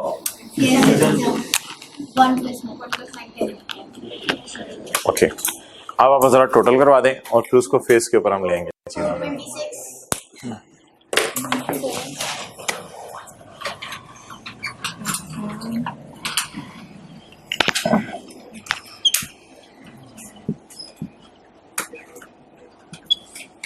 अच्छा अपना ये याद रखिएगा कि 32 + 2 + 10 को इधर टोटल लिखने की जरूरत नहीं है। असल में मैंने ब्लैक वाली फिगर को तोड़ा है और वो ब्लू वाली तो कहीं और से आई है। तो 426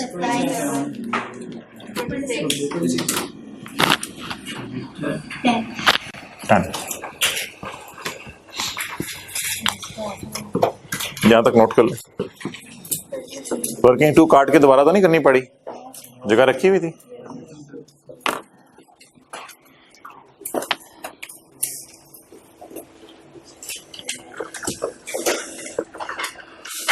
हौसला हिम्मत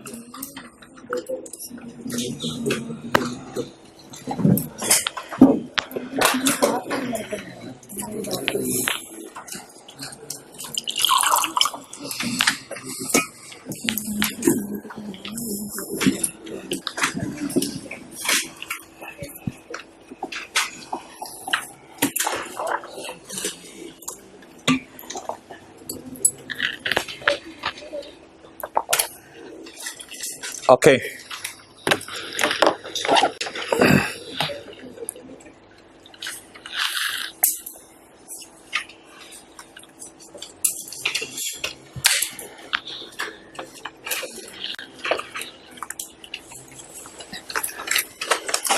चलो जी इधर लाओ। सेल्स टैक्स क्रेडिट, ये इसको काटें, ये इनपुट होता है। क्रेडिट वो होते हैं ना जो माइनस हो, तो ये इनपुट होता है, आउटपुट नहीं होता। सेल्स टैक्स डेबिट लिख लें, आउटपुट होता है। सेल्स टैक्स क्रेडिट इनपुट होता है, ऐसे ही नाम है बस। और क्रेडिट क्यों कहते हैं ऐसे? क्योंकि न्यूमेरिकल में माइनस होता है। Sales tax credit is input और सेल्स टैक्स डेबिट आउटपुट को कहते हैं, लेकिन वो कभी लफ्ज शायद हमने यूज नहीं किया।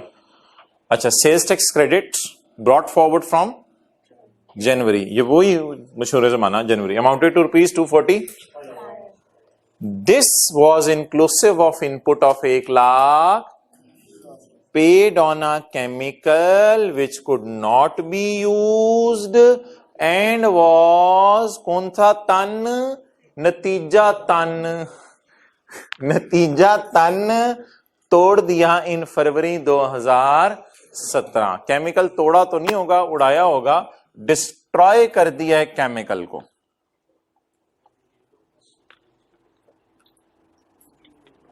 देखते जाइएगा।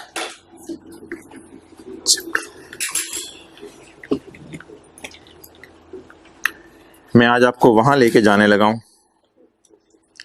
जहां पे आप पहले भी जा चुके हैं।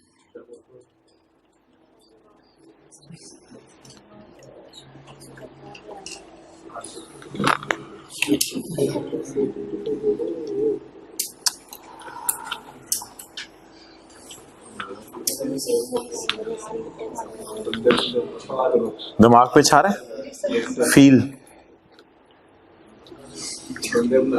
अल्लाहु अकबर।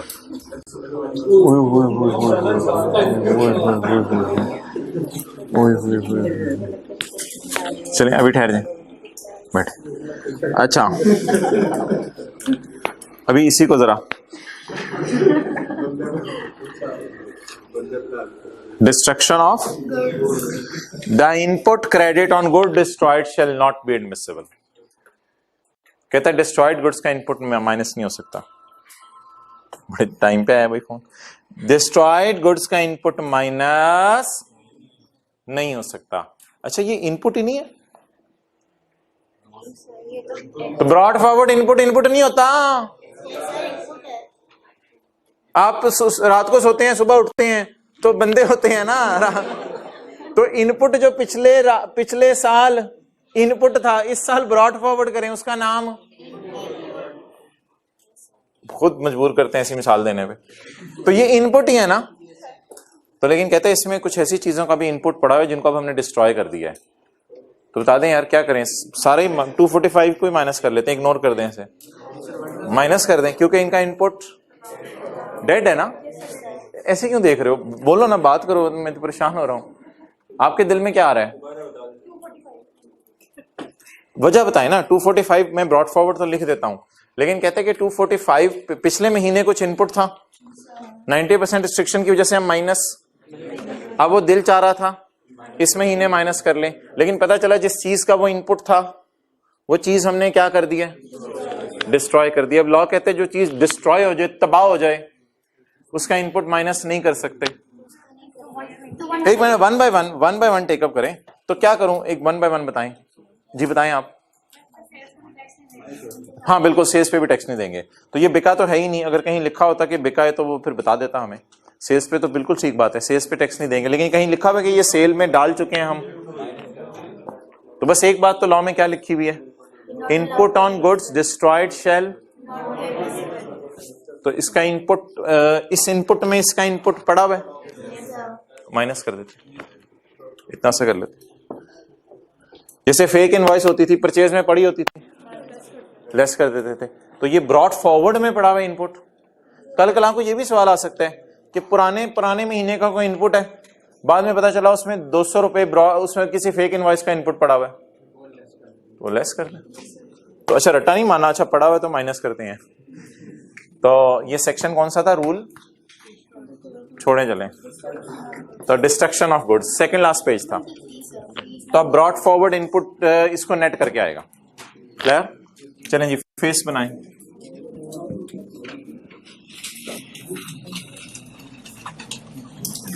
जल्दी जल्दी जल्दी जल्दी, आपको आप ये बनाएं, आपको इसमें से खुशबू आएगी। हाँ ये बनाएं, यहां से आपको खुशबू आएगी एक। ओके, जल्दी जल्दी नहीं, आराम से लिखवाएं, क्या जल्दी है। 1260 क्या आप बोलते हैं, आप जरबे बोलते हैं, जरब?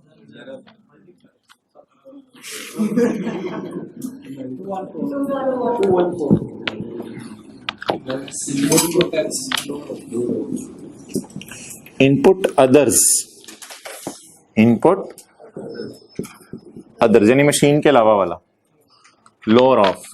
जी बोलें। एक्चुअल प्लस ब्रॉड फॉरवर्ड, इसको कंपेयर करेंगे 90% ऑफ आउटपुट से। ठीक है जी, एक्चुअल बता दें। अच्छा एक तो चीज बता देना, एक चीज बता दें, इसने भी कहीं नहीं जाना, इसने भी कहीं नहीं जाना, और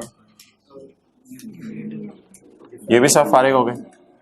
तो ये 27 और 2 को फेस पे ले जाते हैं, चिन्ह पे, रिफंडेबल ऑन 0 रेट। 29।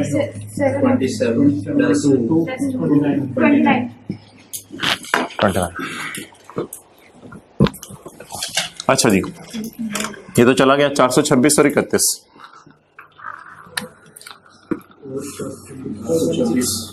और 31 कहीं यहां जाके माइनस होगा। अच्छा जी,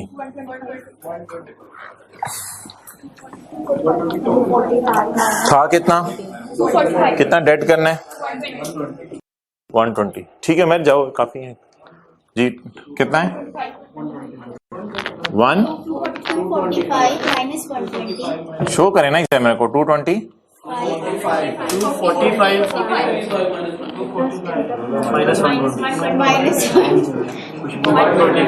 125।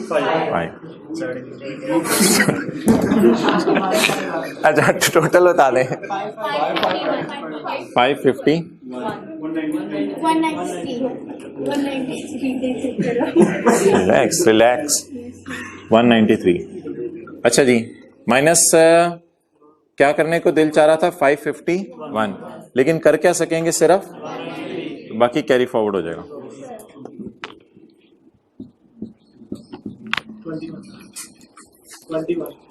21। Okay, carry forward input on taxable sale भी लिख दिया करें लफ्ज, ऑन टैक्सेबल सेल। 551 माइनस 190 358। अच्छा जी, आप क्या माइनस करें?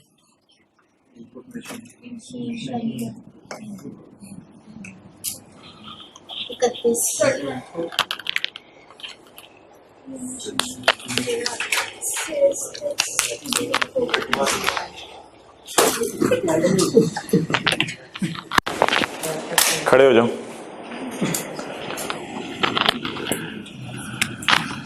यहां पे कुछ लिख पाओ, सारे खामोश। यहां पे MACHIN, यहां पे क्या लिखूं?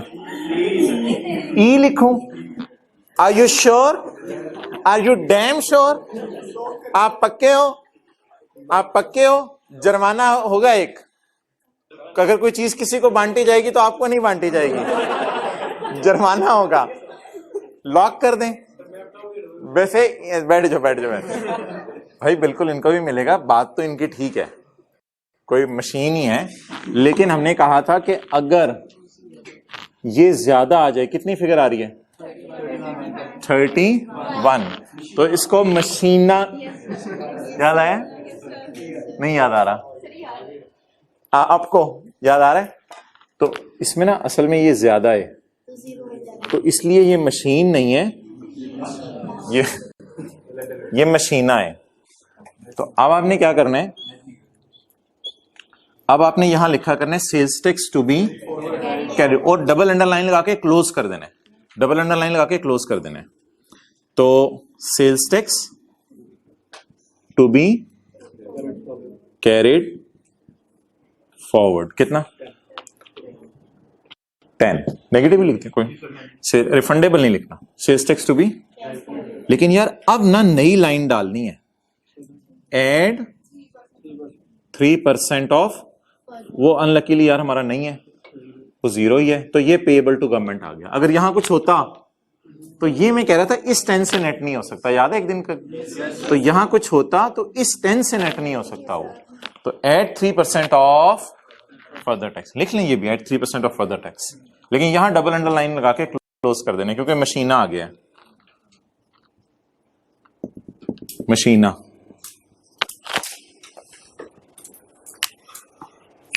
जी नेक्स्ट मंथ का रिवाइजल होगा तो उसमें जो कैरी फॉरवर्ड किया है वो इसी जगह कौन सा वाला? वो तो एक्चुअल में ऐड होगा, और जो 10 है ये भी उसमें ऐड होगा। ये 10 फिर यहीं माइनस कर दीजिएगा देखिए मशीन की अगले उसमें, ऐड होगी जैसे। हाँ यहीं पे कर दीजिएगा अगले महीने ये 10 भी।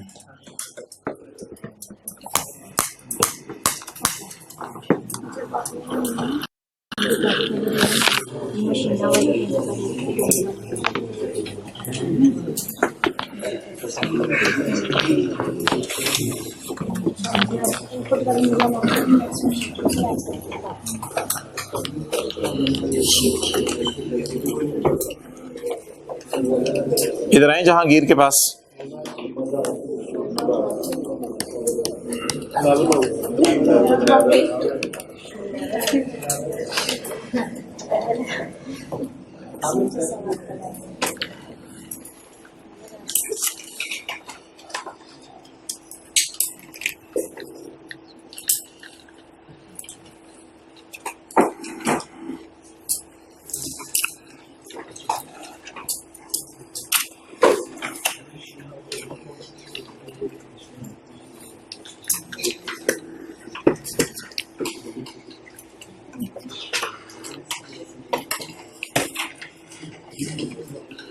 आइए आप जरा ऐसे ही एक दो पेज 527 पे, पेज 527 पे।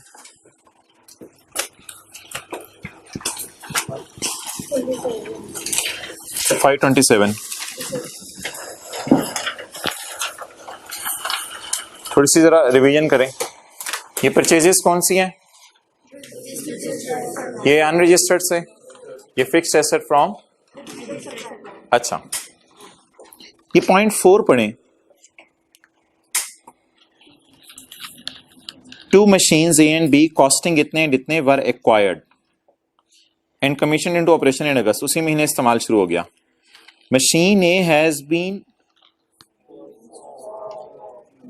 Manufacture of taxable local not zero, taxable local as well as exempt, whereas machine B was used for export sale। ये फॉर अपनी गेम डालने शुरू कर दी है पास पेपर में इसने। आप बताएं बताएं बताएं बताएं बताएं बताएं। Machine A has been used for taxable local. एक भाई ने पहले से ही ये ऐसे करके उंगली और ये तैयार रखा हुआ है, लेवल है।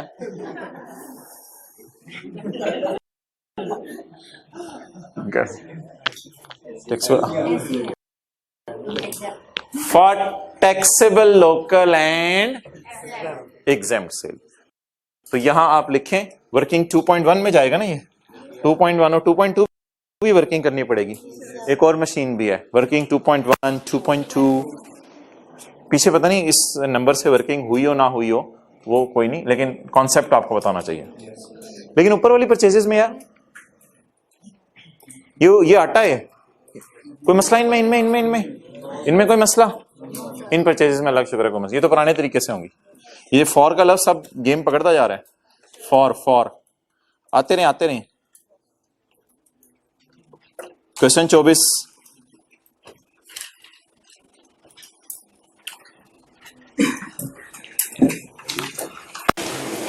कोई मसला नहीं, परचेजेस फॉर का लफ्ज कहीं नहीं आ रहा, नीचे आ रहा है। परचेज फॉर अच्छा ये क्या, इसको चलो मैं जिससे न्यूमेरिकल कराऊंगा उससे डिस्कस करूंगा। तो बस ये बताना था आपको कि ये एडजस्टमेंट जो है वो जोर पकड़ती जा रही है।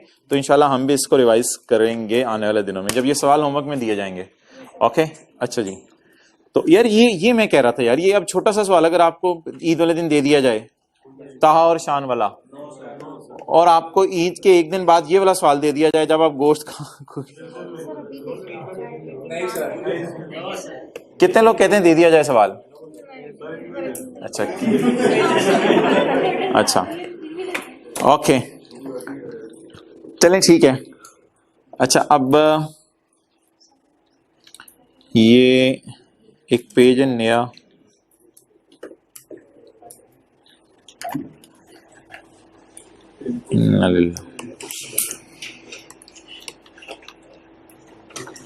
ये मैंने आपको ना सवालों के जवाब बताए हुए हैं, लेकिन आप मुझे जरा इन सवालों के जवाब बता दें। ये मैं अभी तस्वीर खींच के ना आपके ग्रुप में भेज दूंगा, नोट करने की जरूरत नहीं। इन 4 सवालों के जवाब बता दें बस, ठीक है। बोर हो गया, थोड़ी बहुत थ्योरी के पास पेपर देख लेते हैं, सेल्स टैक्स भी खत्म करते हैं। इन 4 सवालों के जवाब बता दें, मुझे कई दफा क्लास में कराए हुए हैं। सेक्शन नंबर लिख लें आगे। ये नहीं, ये मैंने खुद ही अभी बनाया है, तो आपको तस्वीर भेज देता हूँ अभी ये खोलने दो ना पर्दा, फिर तस्वीर दूंगा। चलें जल्दी किताब में ढूंढें। ये 4 सवाल हैं पास पेपर के, अक्सर आते हैं, बच्चे इसको मिक्स कर जाते हैं। अभी अपने तक रखना है, अपने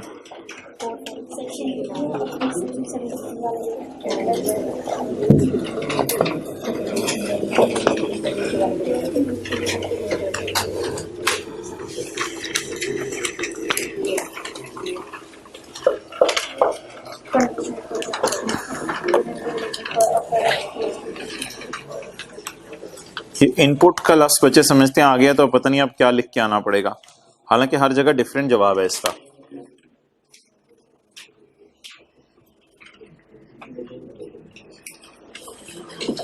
अच्छा, अब मैं स्काई ब्लू में हाईलाइट कर रहा हूं जो मेरे ख्याल से मेन चीज है।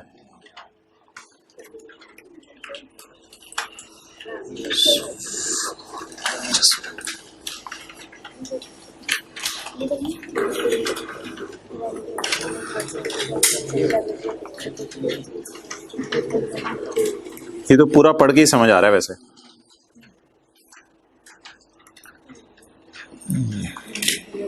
अच्छा जी, सबसे पहले कहते हैं वो 7 सिचुएशंस बताएं। अच्छा, इसको ये रट्टा नहीं मारना, समझें बात को, उर्दू इसकी समझें। वो 7 सिचुएशंस बताएं जब इनपुट माइनस नहीं हो सकता अगेंस्ट आउटपुट। तो ये तो सेक्शन 8 है, बल्कि यार एक काम करें आज इसमें ना सेक्शन 73 भी लिखें। सेक्शन 73 उसमें भी लिखा हुआ है 50,000 से अगर ऊपर की परचेज आपने कैश में कर ली है तो वो भी तो नॉट अलाउड है ना। ओके, आगे जी, conditions that need to be satisfied for adjustment of, ये मैं ऑनलाइन क्लास में अटैच कर दूंगा नीचे page. Condition that need to be satisfied, वो शराइत जो, ये सवाल ना सबसे थोड़ा सा टफ होता है, ये मैंने आपको करवाया हुआ एक दफा। वो शराइत बताएं जो पूरी करनी होती हैं अगर मैं इनपुट को अगेंस्ट आउटपुट माइनस करना चाहता हूं। एक और दफा सवाल पेपर में इस नाम से आया था, documents to be held for claiming input. तो ये सेक्शन 7 का सबसेक्शन 2। तो what are the conditions for minusing input, test में भी शायद आया था। The conditions for minusing input is you hold invoice, you hold treasury challan and you hold goods declaration. क्या करे वो बेचारी अगर वो फेल हो जाए इनपुट माइनस करने ने उस महीने जिस महीने उसने करना था, अगले 6 महीने माइनस कर ले। यार इसमें ना आप देखिएगा वो बंदा रिफंड इनपुट का किस वजह से मांग रहा है। अगर तो वो 0 रेट सेल वाला रिफंड मांग रहा है ना, तो फिर तो मैंने आपको बताया था सवाल, फिर तो मैंने आपको बताया था इसमें लगेगा सेक्शन 10। जाके देखें सेक्शन 10 में रिफंड होना है, refund of input section 10। Section 10 में बताएं 0 रेट वाले का रिफंड कब होना है? 45 डेज में। और इसमें बताएं मुझे कि अगर 0 रेट ना हो, लोकल टैक्सेबल सेल हो, तो सेक्शन 8B, उसमें फिर मंथली रिफंड नहीं होगा, हर महीने 45 दिन बाद नहीं होगा, इसमें साल का एंड आएगा और अगस्त के महीने में क्या होगा? रिफंड होगा। वैसे 2-3 दिन हो गए हम थ्योरी पढ़ ही नहीं रहे, न्यूमेरिकल पे न्यूमेरिकल चल रहे हैं। अच्छा, तो मोहतरम ये जो है वो जवाब हैं इसके, इसमें मैं ऐड कर देता हूं सेक्शन 73। ओके, तो ये इनपुट का समंदर है, ये आपको मैं इधर ही भेज देता हूं।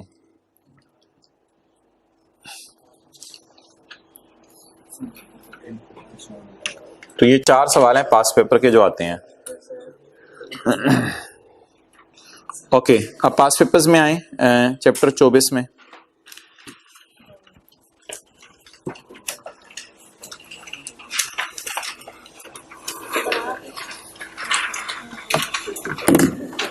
चैप्टर 24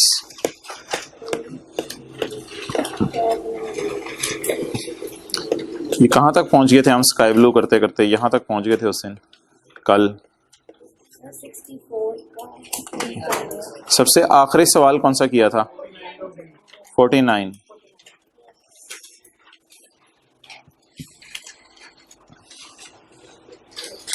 तो यार ये 45 सवाल है, प्लीज ये ना रेपिटेटिव नेचर का है, बहुत ज्यादा आता है। वही चीजें, कंडीशंस और input not allowed, remedy available to her, और ये वो रिफंड वाला है। तो मैंने आपको 8B और 10 करके करवाया हुआ है।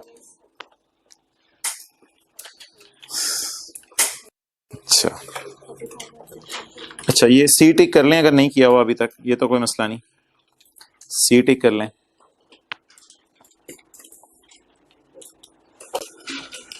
अच्छा, ये बताएं, state the provision of sales tax relating to maintenance of records. Maintenance बता दें किसमें है? पेज नंबर खोल यार किताब साथ साथ, टेक लगा लें, बेशक टेक लगा लें, रिलैक्स होके बैठे। बता दें बस कौन कौन से सेक्शन 22 का 1 और 24 है 22, सेक्शन 24 रिटेंशन, 6 साल तक रिटेन करके रखने हैं। 22 का 1 और 24। Okay, discuss the rules relating to adjustment of input and output tax. ये आपकी किताब में एक सफ़ा है जिसे आप अंडर एस्टिमेट करते हैं। खोलें चैप्टर 25 का पहला सफ़ा, 25, 24, 23, चैप्टर 23 का पहला सफ़ा।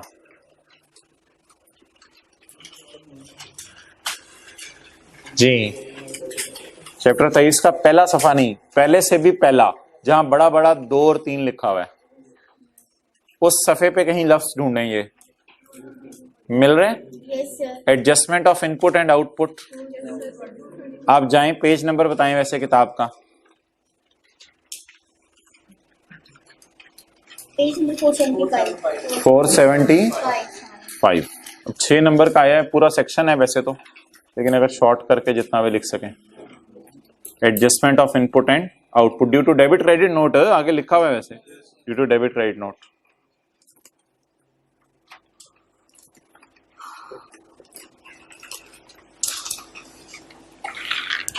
थर्टी 39 का ए और बी।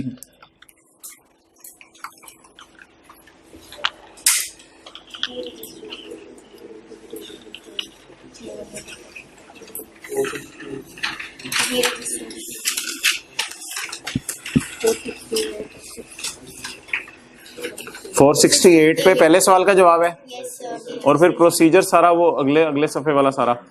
469, ये भी बड़ा रेपिटेटिव नेचर का सवाल है। किस किस ने अपने आप को डी रजिस्टर करवाने, और डी रजिस्टर करवाने के लिए क्या शराइत हैं?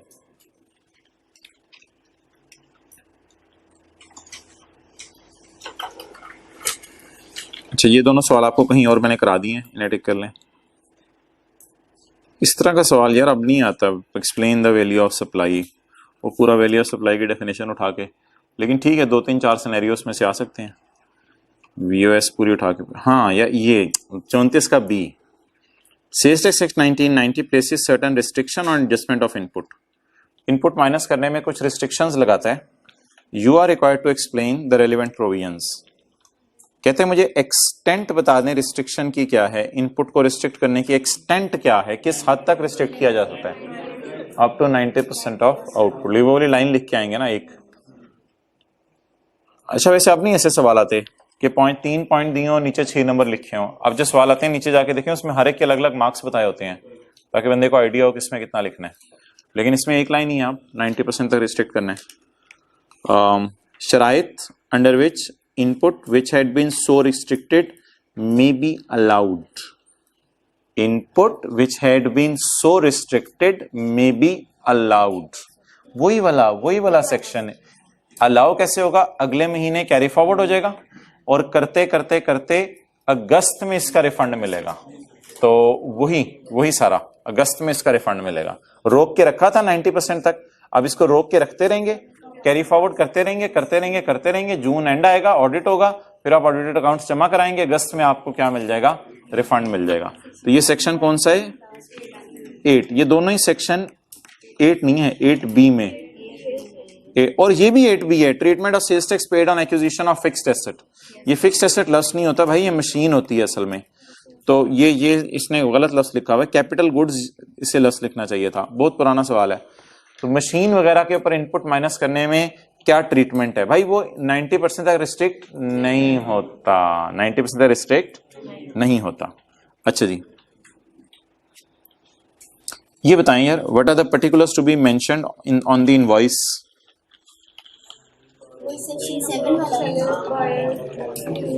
बताएं जी, पेज नंबर बताएं। What are the particulars to be mentioned on invoice? भाई ये सेक्शन 23 है, पेज नंबर 454, 454।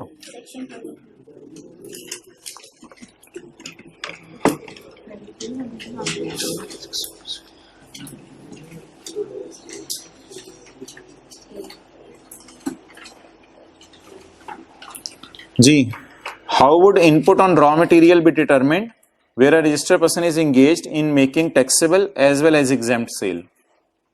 एक बंदा टैक्सेबल और एग्जेम्प्ट सेल दोनों कर रहा है, वो इनपुट को कैसे डिटरमिन करे? एक बंदा टैक्सेबल और एग्जेम्प्ट सेल दोनों कर रहा है, वो इनपुट को कैसे अपोर्शन करे? चैप्टर 23 का आखिरी सफा, चैप्टर 23 का आखिरी सफा।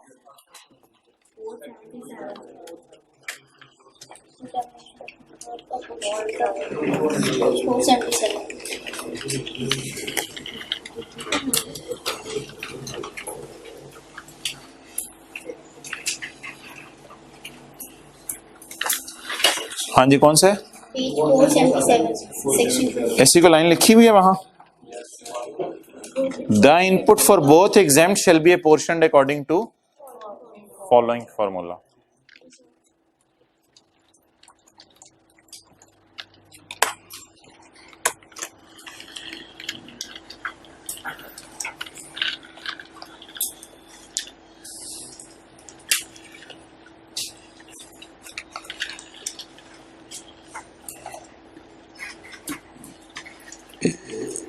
एक सवाल हो रहा है बड़ा कमाल का। हाँ, 24।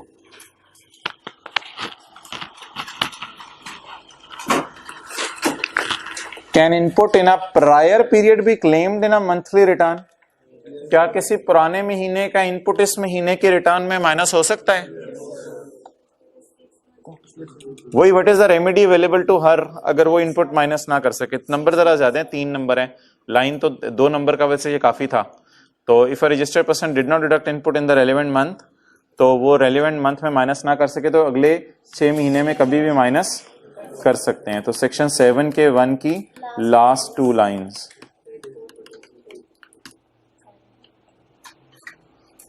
ओके, व्हाट वुड हैपन अगर क्लास अभी खत्म हो, sorry, what would happen if input exceed output for the month?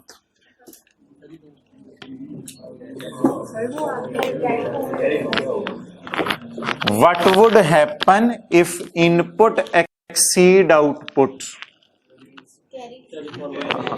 सवाल बनाने वाले ने भी सही बैठा हुआ था मजे में।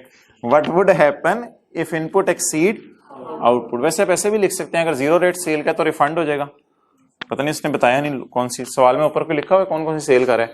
इन the monthly return file input tax you are requested to comment. उसने बताया नहीं कौन कौन सी सेल कर रहा है, लेकिन ठीक है, कम से कम ये वाला तो करके आए ना। If input exceed output it will be restricted to 90% of output, और नंबरों के एतबार से फिर होगा आगे कैरी फॉरवर्ड होगा, फिर अगले महीने का इनपुट बनेगा, वही सारी बातें, अगस्त में रिफंड होगा, लेकिन नंबर्स के एतबार से, 2 नंबर के एतबार से बस थोड़ा सा लिखना है। फिर इस सवाल के ना 2 जवाब हैं।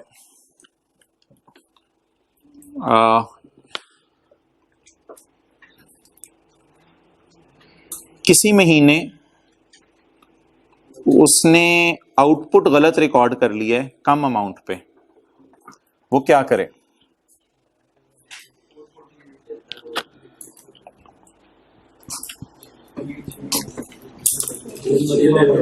चले मैं ये लिख देता हूं, tax at lesser amount record कर लिया। अब शायद आपको याद आ जाए, टैक्स उसने लेसर अमाउंट पे रिकॉर्ड कर लिया है, अब क्या करे? तो डब्बा निकालें, वो डब्बे निकालें। टैक्स एट लेसर अमाउंट पे रिकॉर्ड कर लिया, आउटपुट टैक्स, टैक्स लेसर, थोड़ा सा जरा ट्विस्टिंग सवाल था वैसे। टैक्स लेसर अमाउंट पे रिकॉर्ड कर लिया है 473, नहीं पहले डब्बे वाला सफा बताएं। 473,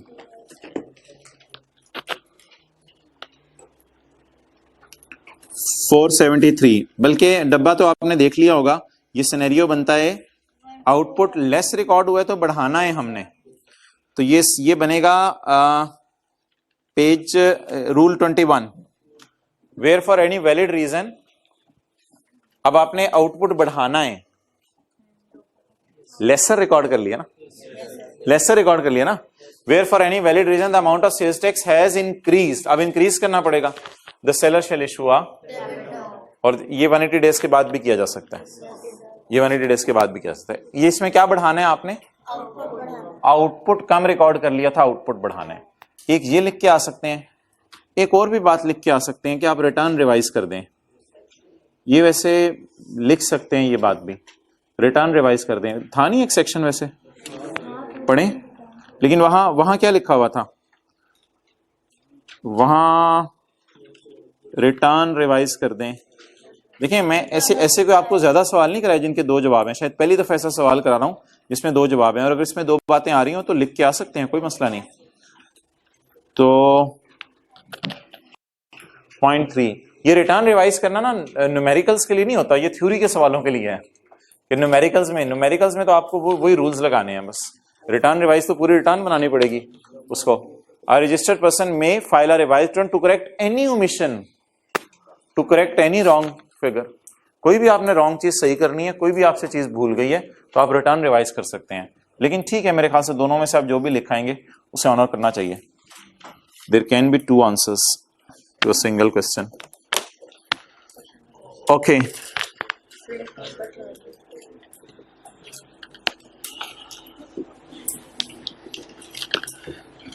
एक मिनट आपने मेरा ज्यादा ले लिया, अब मैं आपके 5-6 मिनट ज्यादा लूंगा, ये गलत है। चलें आगे चलें।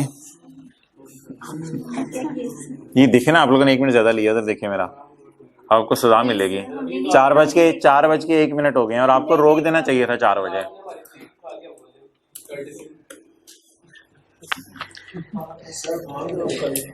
बहुत हो गया, चलें ठीक है। तो आज हमने बस हल्का फुल्का ही टच किया चीजों का। ओके, अल्लाह हाफिज।